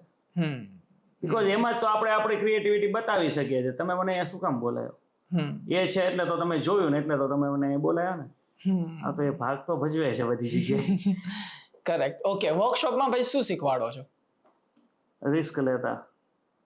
ઓકે. હા, જેમ કે ઘણા લોકો કેવું હોય કે અહીંયાથી આ શોટ લેવામાં કેમેરાને થોડુંક નુકસાન થઈ જશે, પછી ક્લાયન્ટને ગમશે કે નહીં ગમે, પછી આ શૂટ કર્યા પછી એડિટ થશે ત્યારે કેવું થશે એ આપણે ચોઈસ પ્રમાણે એડિટ કરી શકશે એડિટર. પછી કેવું હોય કે ટાઈમિંગ આપણી પાસે એવું હોય કે એક જ દિવસમાં તમારે એ શૂટ ફિનિશ કરવાનું છે. લોકો સારા લોકો છે ને 2-3 દિવસ લગાવે છે. એટલે કે આ બધું રિસ્ક ઉપર જ હોય છે કે હા, એટલે રિસ્ક લેવાનું થાય વધારે. ઓકે. એ વધારે શીખવામાં આવે કે આનું આ ધ્યાન રાખવું વધારે પડતું, આનું આ ધ્યાન રાખવું તમારે લોકો એમ. કોઈ મેમોરેબલ શૂટ છે તમારું કે જે એકદમ ફેવરેટ હોય ને મજા આવી ગઈ હોય? મેમોરેબલ છે ને અમારું એક લદ્દાખ વાળું શૂટ હતું. ઓકે. કેટલોગ શૂટ હતું, નોટ અ પ્રી વેડિંગ એવું કઈ નહીં, એક કેટલોગ શૂટ હતું કે જેમાં આપણે કેવું કે ડ્રેસિંગ, તમે કોઈ બ્રાઇડ ગ્રૂમના ડ્રેસિંગ હોય છે એ રીતે બ્રાઇડના ડ્રેસિંગ જે બનાવતા હોય એમણે મને હાયર કરેલા. અહીંના આપણે જાણીતા છે બહુ, મારો મિત્ર જ છે કૌશિક ઋતિ બ્યુટિક કરીને છે, બહુ સારી ચોલીનો એનો બિઝનેસ છે. ઓકે. એટલે એનું શૂટ હતું અને એમાં મેકઅપ આર્ટિસ્ટ તરીકે હતા સેજલબેન સાવલિયા, જે સેજલ્સ પાર્લર કરીને તમે સાંભળ્યું હશે. એ આપણા મિત્ર જ છે બહુ સારા એવા. એટલે એમનું શૂટ હતું અને આઈ થિંક અમે લોકો ફર્સ્ટ ટાઈમ એક સાથે કામ કરેલું. અને એ શૂટમાં અમને બહુ જ ચેલેન્જિંગ વસ્તુ હતી બધી, કે લદ્દાખ શૂટ છે અને ફર્સ્ટ કેટલોગ શૂટ છે અને મારા એકના ભરોસે એ લોકોએ બહુ મોટી રકમ એમાં નાખી દીધી હતી. કારણ કે કેટલોગ શૂટ તમે એઝ એ પ્રી વેડિંગ બી તમે લદ્દાખ વિચારતા હોય તો બી 4-5 લાખનો ખર્ચો થાય. ઓકે. અને એમાં બી તમે કેટલોગ શૂટ વિચારતા હોય તો 15-20 લોકોની ટીમ ત્યાં, બધાને રહેવાનું, ખાવાનું, જમવાનું, એટલું શૂટ કરવાનું, મોડલ્સ બી લાવવાના, એના તૈયાર કરવા માટે બધી વસ્તુ જોઈએ, આ તે બધું. એટલે બહુ હેવી પ્રોડક્શન થઈ ગયું હતું, બહુ હેવી, સમથિંગ 20-25 લાખ જેવું એનું પ્રોડક્શન થઈ ગયું મારા એકના ભરોસે. અને ફર્સ્ટ એવું હેવી શૂટ હતું આમ ઓલ ઓવર સુરતમાં કે જે એવી જગ્યા પર થઈ રહ્યું હતું. એમાં જે અમે લોકોએ કામ કરવા ટાઈમ પર બી અમે એટલું જ બધું એન્જોયથી કામ કરેલું. કામ બી સારું નીકળતું હતું અને પ્લસ કેવું હતું, થોડુંક ચેલેન્જિંગ બી અમને આવતા હતા. ફોટોગ્રાફરને કેવું હોય, જયારે સારો કોઈ ફોટોગ્રાફર હોય ને તો એને એ વસ્તુ ગમે કે આમાં કંઈક કરશું, ચાલો આમાં કંઈક કરશું. તમે પહેલેથી વિચારી જાઓ ને, એક બી થોટ્સ લદ્દાખ નહીં ચાલે, ત્યાં ના ચાલે. એટલે એ શૂટ એવું હતું કે બહુ જ યાદ રહી ગયેલું છે. ને એ શૂટ હજી બી જેટલા લોકોએ બી જોયું હશે ને એમ કહે છે કે one of the best piece છે આ શૂટમાં, એમ કે સારું શૂટ તમે લોકોએ કરેલું. એમ હજી બી હાલની તકે સારી જગ્યા પર એ પ્લે થાય છે. 3-4 વર્ષ થઈ ગયા તો બી. નાઇસ. સ્ટુડન્ટનો કોમન સવાલ શું હોય છે ભાઈ જ્યારે તમે વર્કશોપ કરતા હોય ત્યારે? કોમનલી કોઈ આમ મિથ હોય, મિસ્ટેક્સ હોય કે આમ પૂછતા હોય? અત્યારે મોસ્ટ ઓફ કેવું થઈ ગયું છે કે કોમન જે હોય છે ને એ બોલી જ નથી શકતા. અચ્છા. અને જે થોડું ઘણું મારી ત્યાં આવે ને એ બધા ઓલમોસ્ટ આવડતું હોય છે એને. અત્યારે મારી ત્યાં આવે ને એમાં ઓલમોસ્ટ બધાને આવડે છે, નોર્મલ બેઝિક વસ્તુ હોય છે. પણ વધારે લોકો એવું કહે છે કે તમને મળવું હતું, અચ્છા, તમને મળવું હતું, 2 દિવસ તમારે હારે રહેવું હતું, એન્જોય કરવો હતો, એટલે હું અહીંયા આવ્યો છું પૈસા ખર્ચીને. હવે જે મળે એ મને બોનસ, શીખવા જે મળે એ મને મારું બોનસ એમ. બાકી અમારું મેન એવું હતું. અમારી ત્યાં એવા લોકો આવેલા છે જે એજમાં બી મારી કરતા 10-10 વર્ષ, 15-15 વર્ષ મોટા હોય, પ્લસ આ ફિલ્ડમાં બી 30-30 વર્ષથી હોય અને કામ બી સારું. ઓકે. કામ બી સારું. હવે એ લોકો આવે ને તો મને એવું થાય કે ભાઈ શું કામ એમ, કે તમે એને આવડે બી છે, એ હું શીખવાડતો તે બાજુમાં બેઠા હોય, એને કાંઈ ફરક નથી પડતો. ઓકે. એને આવડે છે. આપણે એવું નહીં કે મારી ત્યાં બધા શીખવા માટે આવે. હું ઓનેસ્ટ છું, ઓનેસ્ટ વાત કરીશ કે ભાઈ હા, તે બાજુ બેઠા જોતા હોય ત્યારે હું બી એની પાસે જાઉં કે તમને કઈ પર્સનલી કઈ એવું કઈ હોય કે તો મને પૂછી શકો એમ. કે જો મને કઈ છે ને કન્ફ્યુઝન, હું પૂછી લઈશ. બાકી હું તમારી માટે આવ્યો છું, તમને જોવા આવ્યો છું તમે કઈ રીતે કે બધું હેન્ડલ કરો છો, મેનેજ કરો છો, સમજાવો છો, તમારી થિયરી શું છે, તમારો બોલવાનો ઢંગ શું છે, કે હું તમને જ જોવા આવ્યો છું ઓનલી ફોર બસ. તો ત્યારે પ્રાઉડ બી થાય અને અંદરથી એક એવી વસ્તુ બી થાય કે લોકો યાર એ રકમ ખર્ચીને આવે છે, જે લોકો એક મહિનો કમાવામાં કાઢી નાખે છે, એટલી રકમ સ્પેશિયલ 2 દિવસ મારી માટે આવે છે. તો એ પ્રેમ છે ને એ બહુ ગમે છે. ત્યારે જયારે ઈ મળે ને પેલું આપણે કહેવાય કે નહીં કે જબ જીત આएगी ना तुम्हारे हिस्से तब भूल जाओगे तुम अपनी हार के सारे किस्से. સમજ્યા? તો ત્યારે એ બધું ભૂલાઈ જાય કે ભાઈ આવું થયું હતું લાઈફમાં, આવું થયું હતું. ત્યારે એક વસ્તુનું પ્રાઉડ ફીલ થાય કે બસ આ મુમેન્ટ આપણને મળી છે ને આ મુમેન્ટને આપણે સાચવવી છે. થોડું કહેવાય ને વધારેની ઈચ્છા નથી, પણ જે છે એ સચવાઈ રહેવું જોઈએ, એવું છે. બ્લેસ્ડ ફીલ કરો છો પોતાને? બહુ જ ભાઈ. બહુ જ. ઓકે, એના ઉપર આપણે હમણાં ચર્ચા કરીશું. એની પહેલા ખાલી એક સવાલ છે, પ્રી વેડિંગમાં ભાઈ કપલ્સને કઈ રીતે સમજાવવું પડતું હોય છે? આમ શું એમને મિસ્ટેક કરે છે કે એમને કે એવા મિસકન્સેપ્શન છે માઇન્ડમાં? એને એ છે કે અમારું કેવું આવશે. બધા કપલ એક જ સ્ટોરી હોય કે સારું થઈ જશે ને, હા, કંઈક યુનિક જોઈએ છે બીજા યુનિક કરતા. જોઈએ છે, આ પહેલી લાઈન હોય હા, બીજા બીજા યુનિક જોઈએ છે. એટલે જો મારું તો એક જ વાત હોય છે કે અમે લોકો છે ને, હું નહીં, એઝ એ કોઈ બી ફોટોગ્રાફર્સ હોય એને બધું ફાવે છે, એ સારું જ કામ કરે છે, ઓકે. પણ એ ફોટોગ્રાફર મિસ્ટેક ક્યાં કરે છે કે સામેવાળાનો ટેસ્ટ નથી જાણતો અને પોતાનો ટેસ્ટ એના પર થોપે છે. જેમ કે મારું એવું છે કે મારી સ્પેશિયાલિટી ટ્રેડિશનલ શૂટ કરવામાં છે, કે હું ટ્રેડિશનલ શૂટ સારું કરું છું, મને ખુદને બી એની પર કોન્ફિડન્સ છે. હવે તમારી પાસે જે કપલ આવે છે તો તમે પહેલા જાણો કે એને શું ગમે છે, ના કે તમે બિઝનેસ ડીલ ડન કરીને ડાયરેક્ટલી તમે એને એવું કહેશો કે આપણે ટ્રેડિશનલ શૂટ કરશું, બહુ બેસ્ટ આવશે, આ આઉટફિટ છે, તમારે કરવાનું છે. એટલે કપલને શું થશે કે ભાઈ એ કહે છે તો સારું જ હશે, પણ હવે તમને અંદરથી કે ટ્રેડિશનલ એટલું ગમતું જ નથી, તો એ સાથ બી બહુ બધું સારું કરીને આપશે ને તો બી એ તમને ત્યાં સેટિસ્ફેક્શન નહીં આપી શકે. શું કામ? કારણ કે બીજા જ દિવસે તમે પોતાના સોશિયલ મીડિયા ફીડ પર એવું કોઈ પ્રી વેડિંગ જોશો જે તમારા ટેસ્ટનું આવશે, ત્યારે તમને શું થશે કે યાર આ વસ્તુ કરી તો સારું હતું. શું કામ? કારણ કે તમને એ ગમે છે. એટલે પોતાના ટેસ્ટ નહીં થોપો, ક્લાયન્ટને શું જોઈએ છે ને એ એકવાર જોઈ લો. કારણ કે તમે તો કરી શકો છો બધી વસ્તુ, તો એકવાર એ જાણી લો ને એને શું ગમે છે. હા, એને જે ગમે છે એમાં પછી ક્રિએટિવ કરો. હવે એને કેઝ્યુઅલી શૂટ ગમતો હોય તો કેઝ્યુઅલમાં ઘણું બધું આવે, ટ્રાન્ઝેક્શન મુવમેન્ટ્સ વાળા બી શૂટ આવે, ભાગાદોડી વાળા બી શૂટ આવે, લિફ્ટ અપ ડાન્સિંગ વાળા બી શૂટ આવે, બરાબર છે, એડવેન્ચર વાળા બી શૂટ આવે, ટ્રાવેલ્સ ટાઈપના બી શૂટ આવે. તો તમે પેલા જાણો, પછી તમે એમાં એ પોતાનો એમાં કોન્સેપ્ટ એડ કરો કે આપણે આમાં એડવેન્ચર એડ કરીશું, ટ્રાવેલ એડ કરીશું, સ્ટોરી ટેલિંગ એડ કરીશું, લાઈવ શૂટ થોડુંક કરીશું, સિંગિંગ ફાવે છે તમને, ડાન્સિંગ ફાવે છે, હું હોબીઝ શું છે તમારી, ક્રિકેટ ફાવે છે, બરાબર છે, ફૂટબોલની ઘણા એવા હોબીઝ હોય, એ બધું પહેલા તમે જાણો. એટલે એની ઉપર તમે કોન્સેપ્ટ ક્રિએટ કરો કે ભાઈ તમને સિંગિંગ ગમે છે તો તમે આમની માટે તમે કોઈ સોંગ પ્લે કરો, અત્યારે સોંગ સિંગ કરો, સમજી ગયા? એમાં આપણે કન્ટેન્ટ બી મળી રહે, સારું ગાય છે, બેડ ગાય છે, તો એમાં આપણે ફન બી મળી રહે, રોમેન્સ બી મળી રહે, અને કદાચ બહુ ઇમોશનલ મુમેન્ટ બી મળી રહે. જો એ ડીપલી કોઈક સારું સોંગ ગાઈ નાખ્યું તો ઇમોશનલી મુમેન્ટ્સ બી એમાં મળી રહે. તો એ થોડુંક જાણો, વિચારો અને સમજો, ને પછી એના પર કોન્સેપ્ટ બેસાડો. ડાયરેક્ટલી આપણને ગમે છે તો કરી નાખો એવું નહીં, કારણ કે આપણને આપણા થોટ્સ જ અહીંયા સુધી લાયા છે.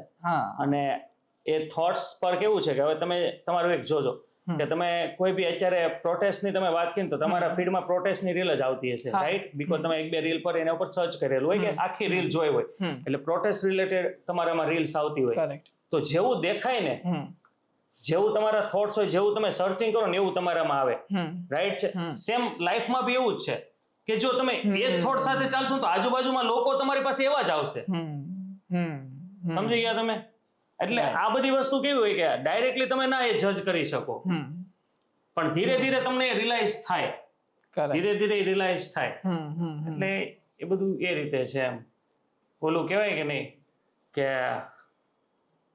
પરખના નહીં કિસી इंसान को, परखने में वो अपना नहीं रहता, देर तक आईना मत देखो, चेहरा देर तक आईने में भी नहीं रहता, नदियां भले ही दूर से आती हो समंदर में, लेकिन कितनी भी मीठी हो, नदियां चाहे कितनी भी दूर से आती हो, कितना भी मीठा पानी हो, समुद्र में मिलने के बाद वो मीठा नहीं रहता. એટલે જેવા સાથે રહેશો તેવા સંગતમાં આવશો. એટલે આજુબાજુમાં લોકો એવા રાખો કે જે તમારા થોટ્સને વધારે ઇમ્પ્રુવ કરે, વધારે આગળ વધારે. સમજી ગયા? ના કે એવા કે તમે એની પાસે પોતાની મીઠાશ ખોઈ બેઠો. સમજી ગયા? એટલે મારી આસપાસ તો બધા આવા જ લોકો છે કે જેને મારા કામને છે ને એ રીતે આગળ વધાર્યું છે ને, વખાણ કરીને નહીં, એ જે હેલ્પ કરીને કે આમાં હજુ આપણે આવું કરીએ તો હજુ આગળ થાય, આ સારું. એવા જેમ કે નિલેશ છે, રચેશ છે, પ્રદીપ પટેલ છે, તો એ લોકોએ પ્રોત્સાહન એવી રીતે આપેલું છે કે આગળ જ કામ આવ્યું છે, પાછળ નથી આવ્યું હજી સુધી. અને લોકો ને મારાથી અપેક્ષા બી બહુ છે, અને મારાથી આમ તમે જોવો તો મારો સ્વભાવ થોડો ગુસ્સેલ છે, એ બાબતે બધાને સોરી. ઓકે, પણ કેવું થાય કે કામ કરતા હોય ને ત્યારે એવું એક માઇન્ડસેટ થઈ ગયું આપણું, આ જોઈએ જ છે, આ જોઈએ જ છે. એટલે એ માઇન્ડસેટના લીધે ઘણીવાર બબાલ બી થાય, જિદ્દીપણું આવી જાય, અને એના લીધે આપણે ટીમ સાથે બબાલ બી થાય. પણ આ એ લોકો છે કે જેને બે મતલબ બી મારો ગુસ્સો સહન કર્યો છે. બે મતલબ, ક્યારેક આપણે મતલબમાં થઈ ગયો, ક્યારેક બે મતલબ બી થઈ જાય. મતલબમાં થયો ને એ સહન તો થાય, પણ બે મતલબ બી આ લોકોએ મારો ગુસ્સો સહન કર્યો છે. અમી એ બી, હા, વિમલ બે મતલબ, પણ એ લોકો મને છોડીને નથી ગયા. એ લોકોએ હંમેશા તો બી મને એ જ નજરથી જોયો છે, એ જ નજરથી મને એ સન્માનથી જોવે છે. અને એક આશા છે કે નહીં, આ જ્યાં સુધી છે ને ત્યાં સુધી ટેન્શન નથી. મને એ જ સેમ છે કે આ લોકો છે ને જ્યાં સુધી હું નહીં ડૂબું, મારી અંદરની મીઠાશ નહીં જાય. સમજી ગયા? એટલે ક્યાંક ને ક્યાંક આ બધી વસ્તુ કનેક્ટેડ હોય આપણી સાથે. લોકો કેવા સાથે રહે છે, આપણે કેટલા લોકોને જોડાયેલા રહીએ છીએ, કેવા લોકો સાથે જોડાયેલા રહીએ છીએ, એના પર ડિપેન્ડ હોય છે. બહુ મેટર કરે. આ તો તમને બી ખ્યાલ જ હશે. ઓકે, દોસ્તારો આઈ થિંક ફ્રેન્ડ્સ આપણે જો સારા હોય ને તો આપણને ગ્રોથ મળતી હોય છે. બહુ જ. પણ આપણને જો આપણે બ્લેસ્ડ ફીલ કરીએ ને, તમે હમણાં કીધું કે હું બ્લેસ્ડ ફીલ કરું, એટલે આઈ થિંક લાઈફ કમ્પ્લીટ થઈ જાય છે, કે બધું જ મળી જાય. રાઈટ? સ્પિરિચ્યુઅલ આદમી છો તમે, સ્પિરિચ્યુઅલ આમ બહુ ભગવાનમાં માનો છો? ભગવાનમાં તો આપણે માનીએ, પણ ભગવાન ઘણી વાર કેવું કરે કે આપણને છે ને ડગમગ આવે. કે ઘણી વાર આપણને એવું થાય કે આ છે કે નથી ભાઈ તું એમ. પણ પછી એવું લાગે કે એ બી ક્યારે ફીલ થાય કે જ્યારે તમે કોઈ સારું કામ કરો ને ત્યારે તમને ફીલ થાય કે હા એ છે એમ. જેમ કે તમે કદાચ એક વાત સાંભળી હશે, કોઈ રિલેશન, કોઈ ધર્મ રિલેટેડ વાત નથી, એમને ખાલી એક જોક ગણીએ, કોઈક વાત ગણી શકો, કદાચ તમારે બી સાંભળવામાં આવ્યું હોય. કૃષ્ણ અને અર્જુન છે ને એકવાર નોર્મલી આટો મારવા નીકળે છે, અને એક ભિખારી આવે છે ત્યાં કૃષ્ણ પાસે અને ભીખ માગે છે. તો કૃષ્ણ ભગવાન એને આમ થોડોક આમ ઇગ્નોર કરી દે છે. એટલે અર્જુન ત્યારે એમ કહે છે તમારી પાસે આટલું વૈભવ છે, આટલો ધન છે, તો તમે યાર થોડું ઘણું એને આપી દો તો તમારું શું વયું છે એમ. તો કૃષ્ણ આમ ખાલી દાંત કાઢે, એની તો આદત જ છે, એની તો એવું જ છે, એની એનર્જી જ એવી છે કે પાર્થ જવા દે ને એમ. તો અર્જુનને નથી ગમતું, એટલે અર્જુન શું કરે, એની આખી એક ખોબો ભરીને સોના મોહર એને આપે. સોના મોહર એટલે ઓલો ખુશ થઈ જાય કે આગળ મારા ગામડે જઈશ, હું આવું ઘર બનાવીશ, આમ બનાવીશ, ગામમાં વટ પડી જશે એ કે, બધું આપણા નામે થઈ જશે એ કે, જમીન લઈ લઈશ, મકાન લઈ લઈશ, એમ કરીને એ એના ઘરે એ સોના મોહર મૂકે છે. અને એ જ રાતે એક સોના મોહર ચોરી થઈ જાય છે. એના બધા સપના પર પાણી ફરી ગયું. ઓકે, હવે ચોરી શું કામ થાય છે? કારણ કે એટલો ખુશ હોય છે ને, એટલે લોકોને દેખાય આવે છે કે શું કામ છે, એમાંથી કોઈ ચોરી કરીએ. એટલે બીજા દિવસે આ લોકો પાછા એ રીતે આટો મારવા નીકળ્યા, ત્યારે પાછો પેલો રોતો હોય. એટલે અર્જુન કે શું થયું? એટલે આ કે ભાઈ મારી સોના મોહર હતી ને, એક ચોર ચોરી કરી ગયો એમ. એટલે અર્જુનને દયા આવી જાય. એટલે અર્જુન કે ભાઈ તું ચિંતા ન કરે એમ. ત્યારે કૃષ્ણ ભગવાન એને રોકે કે ભાઈ ઉભો રહે એમ. ના ના, એ કે તમે રહેવા જોઈએ, કે તમે ભગવાન છો પણ ખાલી નામના જ છો એમ. આવું હેલ્પ કરવી જોઈએ. તેમ કરીને એને કોહિનૂર આપે, કોહિનૂર હીરો આપે. તે કોહિનૂર હીરો એ લે એટલે બહુ ખુશ થઈ જાય કે આને તો હું સાચવીને મૂકીશ. હવે તો કે હવે કે કોઈને ખબર બી નહીં પડવા દો, અને મારે એવી કે જાત બનાવીશ, નામ બનાવીશ, કે બંગલા કરીશ નહીં, કે એવું બધું. અને એ કોહિનૂર છે ને એના ઘરે છે ને એ એક મટકામાં મૂકી દે કે ચોરી ન થાય. એટલે મટકામાં ચોર ચોરી ન કરે, મટકું તો એઝ એ નોર્મલ વસ્તુ હોય, મટકામાં મૂકી દે. અને એ જ દિવસે છે ને એ જયારે ઘરે ના હોય ને, એના બીજા દિવસે વોટર, એ જ દિવસે એની વાઈફ છે ને એને પાણી ભરવા જવું હોય. સાલા 10 મટકા પડ્યા હોય, પણ એને એ જ મટકું જોઈએ. એ જ મટકું લીધું. કહેવાય ને પેલું ભગવાન જે વિચારીને બેઠા ને એની આગળ તમારું ન હાલે, એટલે એ જ મટકું લે અને એ નાખે પેલામાં પાણીમાં, નદીમાં. હવે હીરો તો ગયો, કોહિનૂર ગયો, આવે છે, ઓલો પૂછે મટકું, એટલે તે મટકું જવા દીધું યાર કે. અરે ઈ નહોતું જવા દેવાનું. ઘરે બી બબાલ થાય. ઘરે બબાલ થાય એટલે માણસ તો ફૂલ પછી થાકી જાય. સેમ પછી આમ એવો જ મૂડ લઈને બેઠો, પાછા ભગવાનની આંટો મારવા નીકળે. એટલે પાછા જોવે, એટલે કૃષ્ણ ભગવાન સામે ચાલીને કે પાર્થ આજે હશે કેમ આટલો ઉદાસ છે, પૂછી લઈ કે. એટલે કે શું થયું એમ? એટલે કે મારી સાથે આવું થઈ ગયું, આમ થઈ ગયું, તેમ થઈ ગયું એમ. એટલે બોલે એમ કે તો શું કરશું એમ? કૃષ્ણ ભગવાન, અર્જુન એમ કે હવે ભગવાન શું કરીશું? એટલે કે હવે એક કામ કરી કે હવે જવા દઈએ, કે એના નસીબમાં છે એ જ આપણે એને દઈએ. એટલે 2 કોઈન એને આપી દે, 2 સોના મોહર એને આપી દે, બરાબર? હવે 2 થી કઈ થવાનું હોય નહીં એને. હવે રસ્તા ઉપર લઈને નીકળે ને, એટલે આમ તેમ બધું નોટિસ કરતો, વિચારતો જતો કે આમાં મારું શું થવાનું ના. એમાં એક છે ને એક તાજી માછલીઓ એક ભાઈ પકડીને લાવે, જે તડફડતી હોય, બહાર કાઢીને લઈને આવે. એમ કે ભાઈ હવે ચાલ ને જવા દે ને, આને તો કામ લાગશે કે આ 2 પૈસાની માછલી લઈને એને નદીમાં પાછી મૂકી દો, કંઈક ના જીવ તો બચશે કે એટલું તો મળશે કે એમ. એટલે એની પાસેથી 2 માછલી લઈ અને જેવી પાણીમાં ફેંકે, એટલે પાણીમાં જેવી માછલી અંદર જાય એટલે મોઢામાંથી પેલો હીરો બહાર નીકળે. જે નદીમાં પેલી એની વાઈફ ગઈ હતી ને, હીરો બહાર નીકળે. એટલે હીરો જેવો એ પકડે ને, એટલે ડાયરેક્ટલી મને મળી ગયો, મને મળી ગયો, મને મળી ગયો, જોર જોરથી ચિલ્લાવવા લાગે. એ જ દરમિયાન પેલો ચોર ત્યાંથી નીકળતો હોય. એટલે ચોરને શું વિચાર આવે કે આ મને જોઈ ગયો છે ને મને ઓળખી ગયો છે, કે હવે કે જોર જોરથી બરાડા પાડશે ને ગામ વાળા ભેગા થઈ જશે ને મને ભૂત બનાવી દેશે. એટલે પેલો જેની પાસે તું રાડો નાખવાનું બંધ કરી, કે તારો કે બધું ગોલ્ડ હું તને પાછો આપી દઈશ, કે તું કે પ્લીઝ કે બહુ બરાડા ના પાડે, કે હાલે બધું લઈ જાય કે એમ. એ પોટલી એને પાછી આપી દે. હવે પોટલી આપી દીધી, પેલું આપી દીધું બસ. એટલે આમ મોજમાં જાતો જાતો બધું મળી ગયું કરતો કરતો એ જાય છે. કૃષ્ણ ભગવાન અને અર્જુન ત્યાં ઉભા ત્યાંથી જ જાય છે. ઓકે, સમજાણું? એટલે એટલે કનેક્ટેડ હતું. હા, એટલે પૂછે કૃષ્ણ ભગવાન અર્જુન કૃષ્ણ ભગવાનને પૂછે ઓકે, કે માધવ આવું કઈ રીતે એમ, હા, આવું કઈ રીતે એમ. એટલે કે તે એને સોના મોહર આપી. નાઈસ. એને કોની માટે? ખુદને માટે વિચાર્યું. તે કે એને કોહિનૂર આપ્યો. એને કોના માટે? ખુદના માટે વિચાર્યું. મેં કે એને 2 કોઈન આપ્યા. એને બીજા માટે વિચાર્યું. એને બીજા માટે વિચાર્યું એટલે મેં એના માટે વિચાર્યું. સમજાણું? રાઈટ. સમાજ માટે જીવો. એટલે તમે તમે જે આજુબાજુના લોકો છે હેલ્પફુલ થશો એટલે એ તમારી ઉપર બ્લેસિંગ કરવાના જ છે. એટલે આપણે ભગવાનમાં માનીએ છીએ ના માનીએ છીએ ને એ ડઝન્ટ મેટર છે. સમજજો આ વાતને. તમે જો બીજાનું સારું કરવા જશો એટલે ભગવાન તમારું માનશે. તમે ભગવાનમાં માનો છો ને એ ઇમ્પોર્ટન્સ નથી. હજી કહું છું, તમે સારા કામ કરવામાં માનો છો એ ઇમ્પોર્ટન્ટ છે. નાસ્તિક બી હું કામ વધારે આસ્તિક મનાય છે? કારણ કે એના કામ કર્મ સારા હોય છે ને, એના કામ સારા હોય છે. ભગવાન શેનાથી ખુશ થાય છે? તમે બીજા માટે કરો છો એનાથી થાય છે ને. ભગવાનને તમે પૂજા કરો છો એને શું જરૂર છે ભાઈ? ત્યાં જઈને તમે પૈસા એટલા મૂકો, એટલું બધું ચડાવો, એને શું જરૂર છે? એ આમ કરશે ત્યાં ઢગલો થઈ જશે. તમે બીજા માટે કેટલું કરો છો ને એ ઇમ્પોર્ટન્સ હોય છે. નિયતિ સાફ, બીજા માટે કામ, તમારું નામ. આઈ થિંક કૃષ્ણ ભગવાનની એક સરસ મજાની તમે સ્ટોરી કીધી ને, તો એના ઉપરથી મહાદેવજી ઉપર થોડીક વાત કરીએ. કૃષ્ણ ભગવાન ઉપરથી મને મહાદેવ યાદ આવ્યા. ઓકે, મહાદેવજી સાથે તમારું અલગ કનેક્શન છે એવું મને લાગે છે તમારું ઇન્સ્ટાગ્રામ જોઈને. એ બની ગયું છે, એ હતું નહીં. ઓકે, કારણ કે તમે નેચરલી ત્યાં કેદારનાથ હમણાં જસ્ટ તમે વિઝિટ કરી અને તમે ત્યાં રડ્યા અને તમારો વિડીયો બહુ ફાટ્યો, બહુ સરસ મજાની એવી બધાની સારી કમેન્ટ આવી કે અમારું સપનું છે, અમારે જવું છે, અમે જે ડ્રીમ જોયા છે, અમારે સપનું જોઈએ છે એ તો તમે જીવી ગયા છો.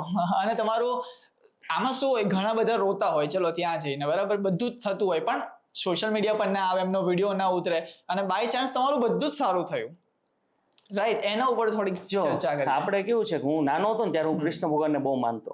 ઓકે, એટલે આપણે કેમ આપણા હીરો હોય કોઈ ના કોઈ, કેમ નાનો જ્યારે રિતિક રોશન મોટા થાય એટલે બીજો સલમાન ખાન બની જાય કે એવી રીતે આપણા ભગવાન બી ફરતા હોય, ઘણા ને એવી ફીલ થયું હોય. નાના ત્યારે આપણે કૃષ્ણ ભગવાનને બહુ માનતા હોય. શું કામ? કારણ કે ત્યારે કૃષ્ણ ભગવાનના ભજન આપણા કાને બહુ આવ્યા હોય. જન્માષ્ટમી હોય કે એવું બધું હોય. પછી હું ધીરે ધીરે હનુમાનજી સાઈડ ગયો, સમજા. પછી ધીરે ધીરે હું સાંઈબાબા સાઈડ ગયો. અત્યારે હું લગભગ 15 વર્ષથી આમ સાંઈબાબાને વધારે માનું એમ. એટલે એવું નથી કે હનુમાનજીને એટલા નથી માનતો. હું કૃષ્ણ ભગવાનને બી એટલા માનું, સાંઈબાબાને બી એટલા માનું, હનુમાનજીને બી એટલા માનું. પણ એક ફેવરેટ ભગવાન હોય ને, ફેવરેટ ભગવાન હોય ને આપણે. હવે સાંઈબાબા હું એને માનું છું એમ. પછી કેવું હોય કે આ જે મેન કેદારનાથ હતું ને, કેદારનાથ જવાનું હતું જ નહીં ટૂંકમાં. હા, મારી વાઈફ અમી છે ને, એનું 4 વર્ષથી ડ્રીમ હતું કે કેદારનાથ જવું છે. અને કોઈ બી સંજોગોસન સેટ નહોતું થતું. એમાં સેટ નહોતું થતું ને એમાં હું એવું કહી શકું કે હું એટલું ધ્યાન નહોતો દેતો. બીકોઝ મને એવું નહોતું હું ચડીને ત્યાં જાઉં. મને એટલી ભક્તિ સમરા નહોતી કાઢી મારે માથેથી કે હું યાર એટલું ત્યાં જાઉં, એટલું ચડીને જાઉં, એ બધું નહોતું આપણા માઇન્ડમાં. પછી આ વર્ષે કેવું હતું, ફિક્સ જવું પડે એમ જ હતું. ઓકે, હા, એટલું પ્રેશર આવી ગયું હતું અમી સાઈડ થી, એટલું પ્રેશર આવી ગયું, જવું જ પડે. એમાં 2-3 મિત્રો એવા હતા કે જે આમ આવવા માટે એવું હતું કે નહીં જવું જ છે એમ, અમે અમી સાઈડ છીએ ને આપણે જવું જ છે. અમી વિમલ છે, ઘાયલ છે, આપણે શાયર, એટલે એ મિત્રો એવા હતા કે અમે કોઈ ન હોય તો અમે આવશું સાથે, પણ જવાનું છે.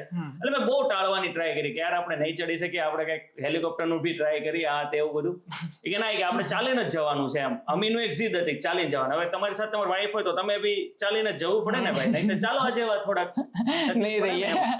હા, એટલે અમે નક્કી કર્યું. પછી કેવું ચોલું કે ને કે કદમ સે કદમ बढ़ाए જા, હાથ સે હાથ મિલાએ જા, મંજિલ દૂર નહીં કારવા બનતા જાયેગા.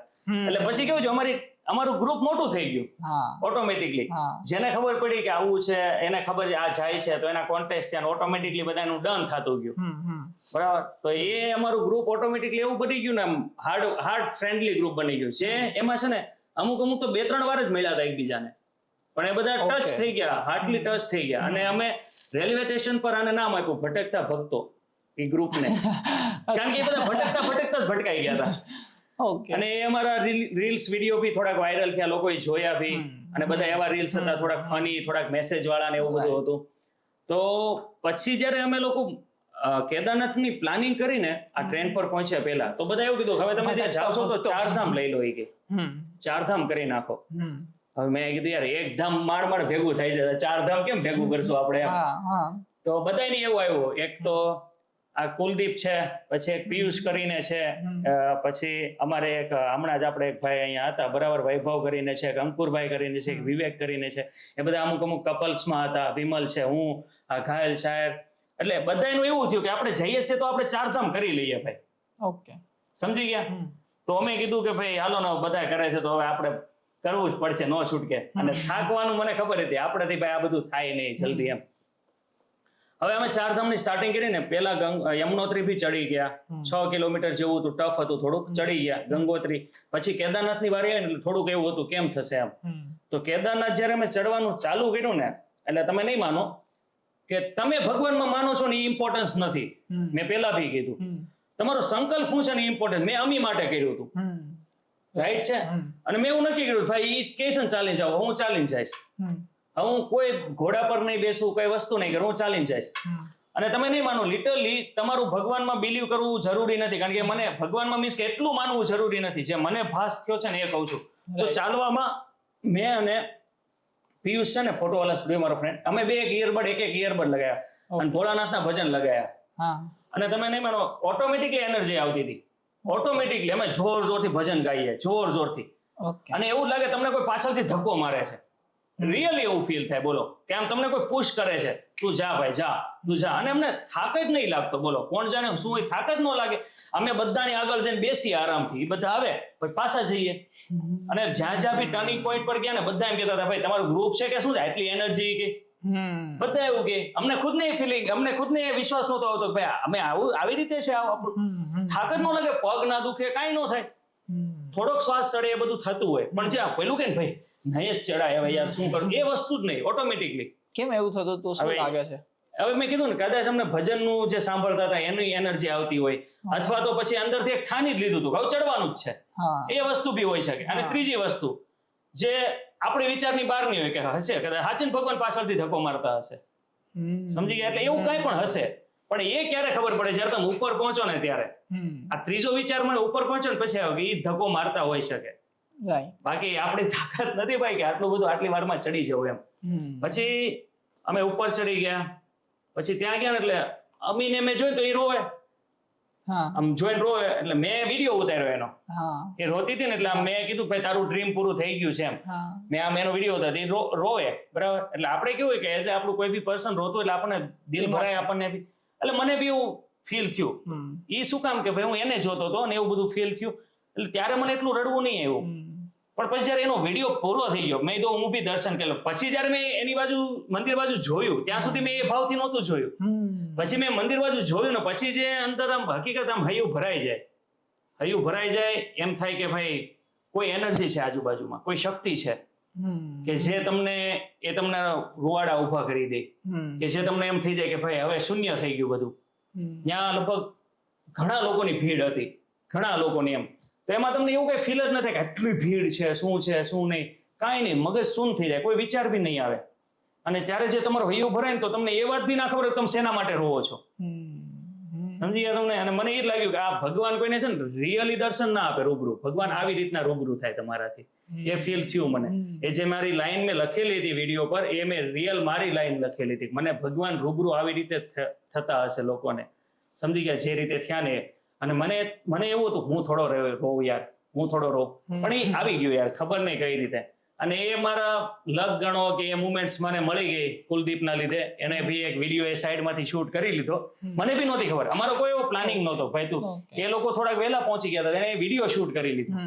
અને પછી એને મને બતાવ્યું તો મને હું આવું કરતો હતો હું યાર, સમજ્યા? પણ એ હતું, રિયલ હતું. ભૂલાઈ જાય બધું 2 મિનિટમાં તો ત્યાં બધું ભૂલાઈ જાય બધું. અને એ તમે મને બી એવું હતું ભાઈ, કદાચ મને એકને એવું થયું છે એટલે મેં એ વિડીયો મૂકીને એવું લખ્યું કે ભાઈ કોમેન્ટ કરો શું ફિલિંગ હોય બધા. ત્યારે જયારે મેં કોમેન્ટ વાંચી ને બધા ત્યારે મને એમ થયું રિયલ આવું બધા સાથે થતું હશે, જેટલા બી ચાલીને ગયા હશે ને બધા સાથે આ થયું હશે કે ભાઈ આ કઈક છે. નકર તમે જે ભગવાનને એટલું માનતા નથી જેટલું બધા આપણે મહાદેવની સ્ટોરી લગાવે છે, મેં કોઈ દિવસ એવું નથી કર્યું. મારી સાથે કેમ આવું?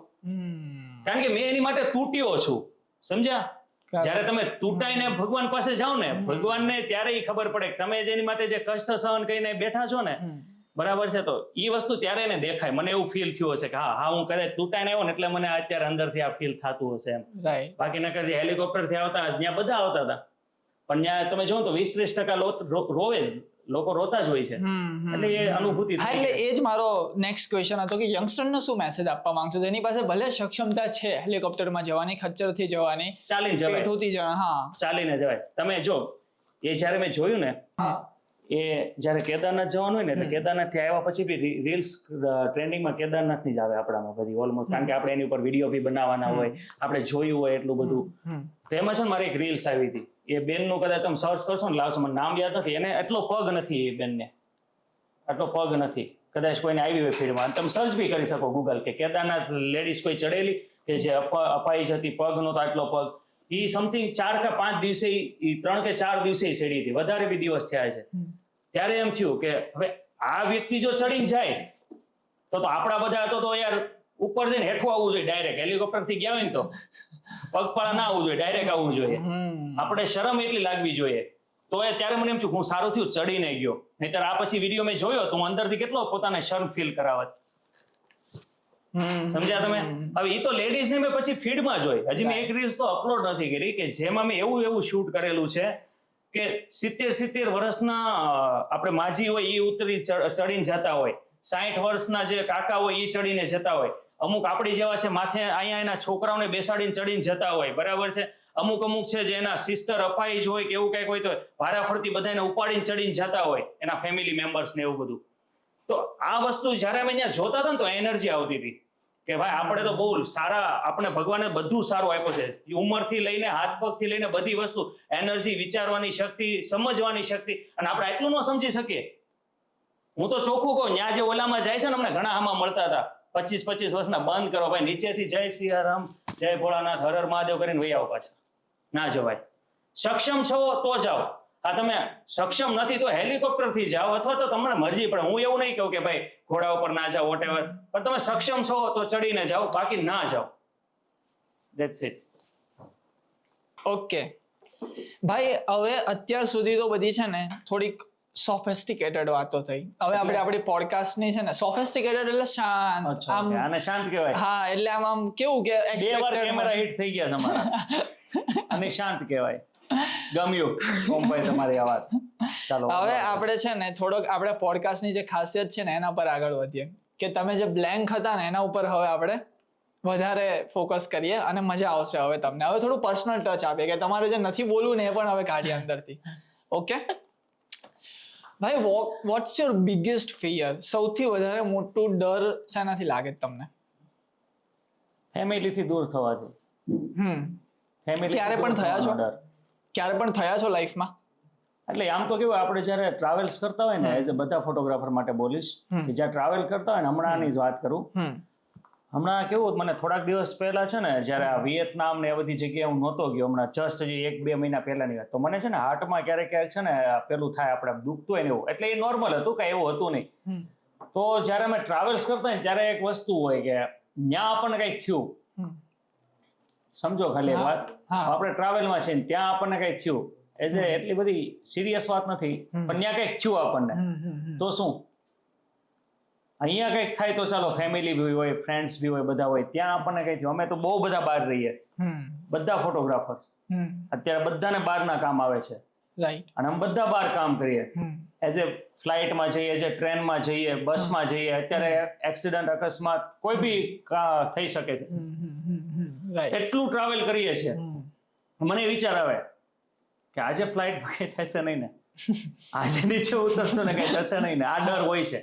પણ એ ડર કેવું છે, ખુદ માટે નહીં, એ ડર વધી ક્યારે ગયો કે જયારે યાના આવી ને લાઈફમાં, પછી થોડોક વધી ગયો. કારણ કે એની સાથેનો બોન્ડ, યાના એટલે મારી ડોટર છે, મારી છોકરી, મારી દીકરી, બરાબર છે, મારું બધું જ. એ જયારે લાઈફમાં આવી ને પછી એ ડર થોડોક વધી ગયો કે બહાર જતો હોય તો કઈ થશે તો નહીં યાર, હું પાછો પહોંચી જઈશ ને ઘરે, સમજી ગયા?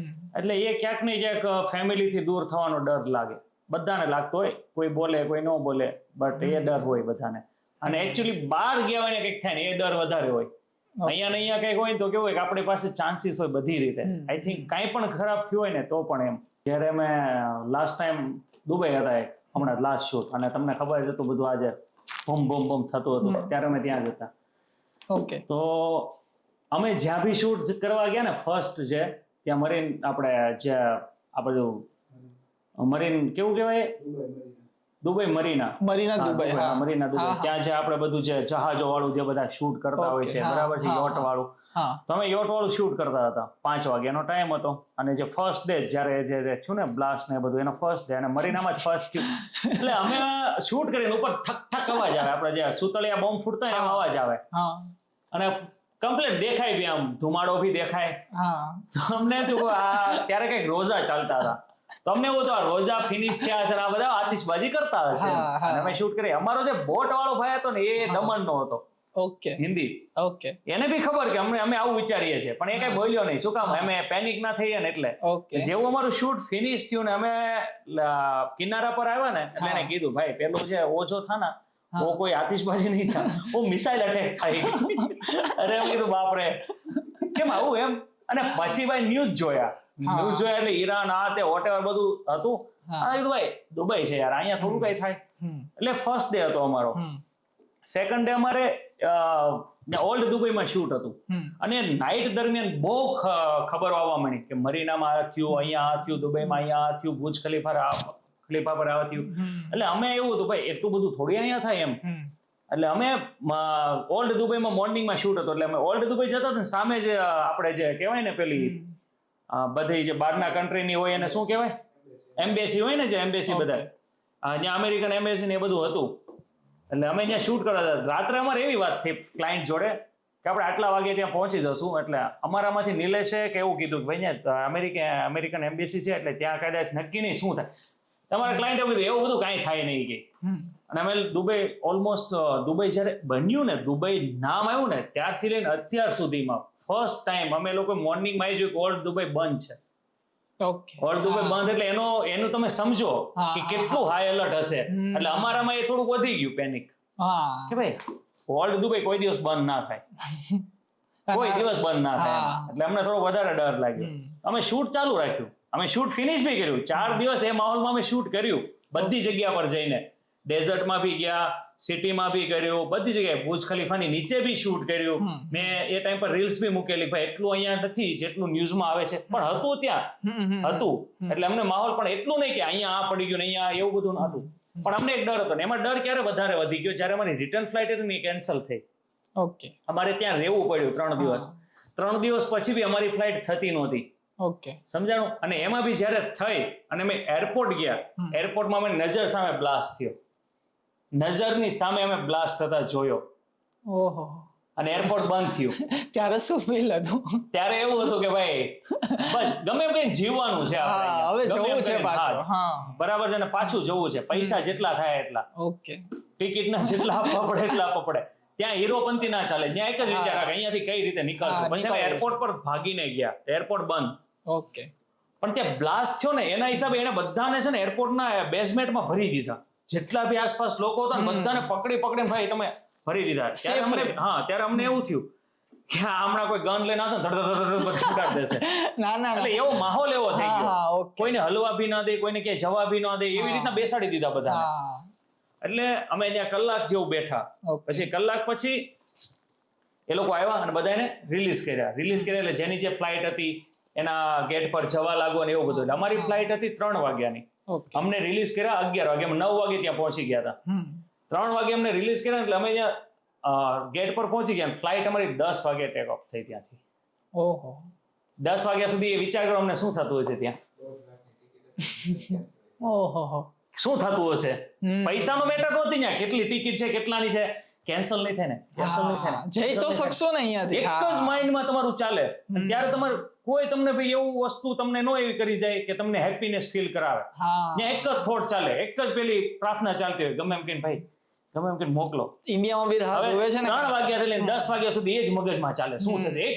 એક જ તમારા થોટ્સ. કેવો ડર હશે. પછી ફાઇનલી 10 વાગે અમે બેઠા ને તો બી જ્યાં સુધી ઉપડી નહીં ત્યાં સુધી ટેન્શન હતું. પછી લેન્ડ થયા, પછી શાંતિ થઈને એ ડરે ફીલ કરાયું કે ડર તો હોય છે ભાઈ. ઘણી વાર આપણને એમ થાય કાંઈ ન થાય પણ બહુ બધું થઈ જાય છે, ખબર બી ના પડે આપણને, અને ત્યારે એ રિયલાઇઝ થાય આપણને. એટલે ફેમિલીથી દૂર થવાનો ડર આપણને વધારે છે, વધારેમાં વધારે. એ હું નથી ગુમાવવા માંગતો. એ જે છે એ રહેવું જ જોઈએ. રાઈટ. ઓકે, એક બહુ ટાઈમથી એક પેલી વાત તમારે જો કેવી હોય તો કહી દો કે આપણે કેટલા ટાઈમથી વાત ચાલતી ત્યાં. જો હા, મને એક વાત હું શેર કરું તમને બધાને, એમના રિલેટેડ છે. અચ્છા. અમારે વાત કેવી નહોતી, બટ હું કહી દઉં. એમને મને છે ને એઝ એ સમથિંગ 3 મહિના પહેલા તમે મને વાત કરેલી કે આપણે પોડકાસ્ટ કરીએ.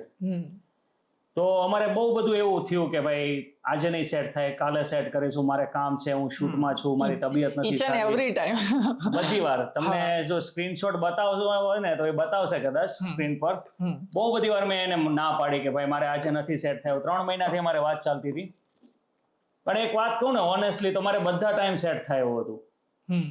પણ હું જોતો તો જે મારું પોડકાસ્ટ અમે કરીએ છીએ એ માણસ કેવો છે, ધીરજશીલ છે કે પછી શું છે, પણ એના એક બી આન્સર એવો નહોતો કે એવું કહી દે ભાઈ તમારે કરવું હોય તો કરો, નહીતર કાંઈ નહીં, તમારે અનુકૂળ પડે ત્યારે કરવું હોય તો ભાઈ બોલો, હવે હું મેસેજ નહીં કરું.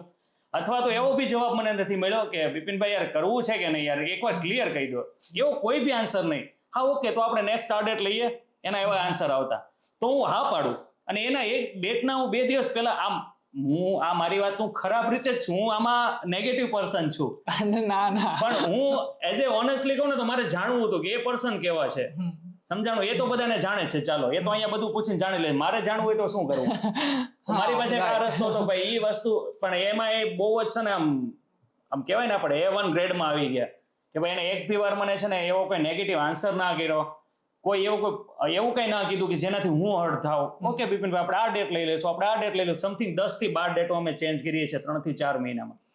અને ઓનેસ્ટલી અત્યારે બી આજની બી છે ને એ બી કાલે કેન્સલ થવાની હતી, એ પાછા રિયલ રીઝન ના લીધે. પણ એ બી પછી મને એવું થયું કે ભાઈ નહીં, હવે આપણે કરી જ લઈએ, ફાઇનલી કરી જ લઈએ. અને અમે બંને ડિસિઝન લીધું કે હવે ફાઇનલ કરી લઈએ. અને આ વાત હું તમને અત્યારે ઓનેસ્ટલી કહું છું, સોરી કે ભાઈ મેં તમને આટલું બધું હેરાન કર્યા, લબડાવ્યા, બરાબર છે. પણ તમે એઝ અ પર્સન યાર પ્યોર ગોલ્ડ હાર્ટ પર્સન કહેવાય ને ઇંગ્લિશમાં, એવું લાગ્યું મને વાતચીત પરથી અને અત્યારે બી. હા, થોડુંક મને એવું બી ફીલ થયું કે તમે એઝ એ વ્યક્તિને જજ કરીને સવાલ કરો છો ને, એ વસ્તુ લોકોને ઘણાને ના આપી ગમે, પણ મને ગમ્યું. કારણ કે આ વસ્તુ કેવી લાગી મને કે તમે મને ફૂલાવા નથી માંગતા, તમે મને જે છો એ બહાર કઢાવવા માંગો છો. એટલે એ મને ગમ્યું કે જે અમુક આન્સર એવા હતા કે તમે કઈ વસ્તુથી હર્ટ થાવ કે તમે ક્યારેક ખોટું બોલ્યા વોટેવર, તો એ વસ્તુ થોડીક હતી. એ મને ગમ્યું તમારી વાત. અને એઝ એ બહુ ગુડ પર્સન છે, એની ટીમ બી બહુ ગુડ પર્સન છે. બીકોઝ તમારું નામ શું? શુભમભાઈ. શુભમભાઈ. તમારું શું? કિશનભાઈ. હજી એક ભાઈ છે રવિભાઈ. તો એઝ એવું લાગ્યું કે યાર ઘણા ટાઈમથી અમે સાથે છીએ અને આજે આવી રીતે બેઠા છીએ, મળીએ છીએ અમે ફર્સ્ટ ટાઈમ, પણ એવું ફીલ થયું કે ઘણા ટાઈમથી સાથે છીએ. આ એક ઓરા હોય છે, આ એક પેલી વસ્તુ હોય છે કે ભાઈ લોકોને જો તમે માન આપશો ને તો લોકો સામેથી સન્માન બી આપશે તમને. એટલે એવું ફીલ થયું. આ કોફી બી આમની જ છે. તો બહુ બધી મજા આવી. અને પેલું એક મંત્ર આપી દઉં છું. હા. ઇંગ્લિશમાં બોલું કે હિન્દીમાં, ગુજરાતીમાં? હિન્દીમાં બોલો. આ તો માયલા તુજા તું આ બાજુ હતો. આપણે કહેવાય ને કે લોકો છે ને એને સક્સેસ માને છે કે જ્યારે તમે ટોપ લેવલ પર પહોંચી જાવ ને પછી તમને જે ખુશી થાય ને એને. મારું એવું માનવું છે કે સક્સેસ, કે તમે સફળ થઈને જે ખુશી પામો ને એ સફળતા નથી, પણ તમે ખુશી થઈને જે સફળતાએ પહોંચો ને એ રિયલ ખુશી છે. સમજાણું? એટલે કે ટૂંકમાં તમે જે કામ કરો છો ને એમાં તમને ખુશી મળતી હશે ને તો તમે ઓબ્વિયસલી તમે એમાં સફળ થશો જ. આ મારો પર્સનલ એક્સપિરિયન્સ છે. જો હું બીજા કોઈ બિઝનેસમાં હોત ને તો હું આટલો આગળ ના હોત. મને આ ફોટોગ્રાફી ફિલ્ડથી હેપીનેસ ફીલ થતી હતી અને એ હેપી રહેતા રહેતા હું આ કામ કરું છું ને એટલે હું એટલો અત્યારે આગળ છું. અને હજી બી મારે આગળ જવું છે, હું અહીંયા સ્ટોપ નહીં થાવ, હજી બી મેં આગળ જઈશ. વચ્ચે એવું ફીલ થઈ ગયું હતું કે આપણે સ્ટોપ થઈ ગયા એવું, બટ હવે હું આગળ જઈશ પાછો. મને કીધું હતું કે નવરા બેસીએ ને એટલે આપણને એવું થઈ જાય કે આપણે બધું પામી લીધું, પણ પછી ક્યારેક એવું બી વચ્ચે થાય ત્યારે આપણને રિયલાઇઝ થાય કે નહીં હજી બહુ બધું બાકી છે, એટલે પાછું એમાં ચડવું જ પડશે. ત્યારે પાછો બીજો પોડકાસ્ટ કરીશું, ત્યારે આપણે કરશું. હવે એનો પોડકાસ્ટ આવશે ને ત્યારે છે ને અત્યારે કેવું સુરત ગુજરાતમાં લોકો ઓળખે છે એમ ઘણા લોકો ઓળખે છે, પણ મારે એવું ડ્રીમ છે કે મને છે ને ફોરેનમાં બી લોકો ઓળખે. ડન. તમારો ખૂબ ખૂબ આભાર. એની કરતા પહેલા હું આભાર પાઠવવા માંગુ છું વિપિનભાઈનો કે આજે આવ્યા, અમારું એક્સપેક્ટેશન સ્વીકાર્યું, અમારા શોમાં આવ્યા.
જો ઓનેસ્ટલી મેં છે ને 6 ધોરણ ફિનિશ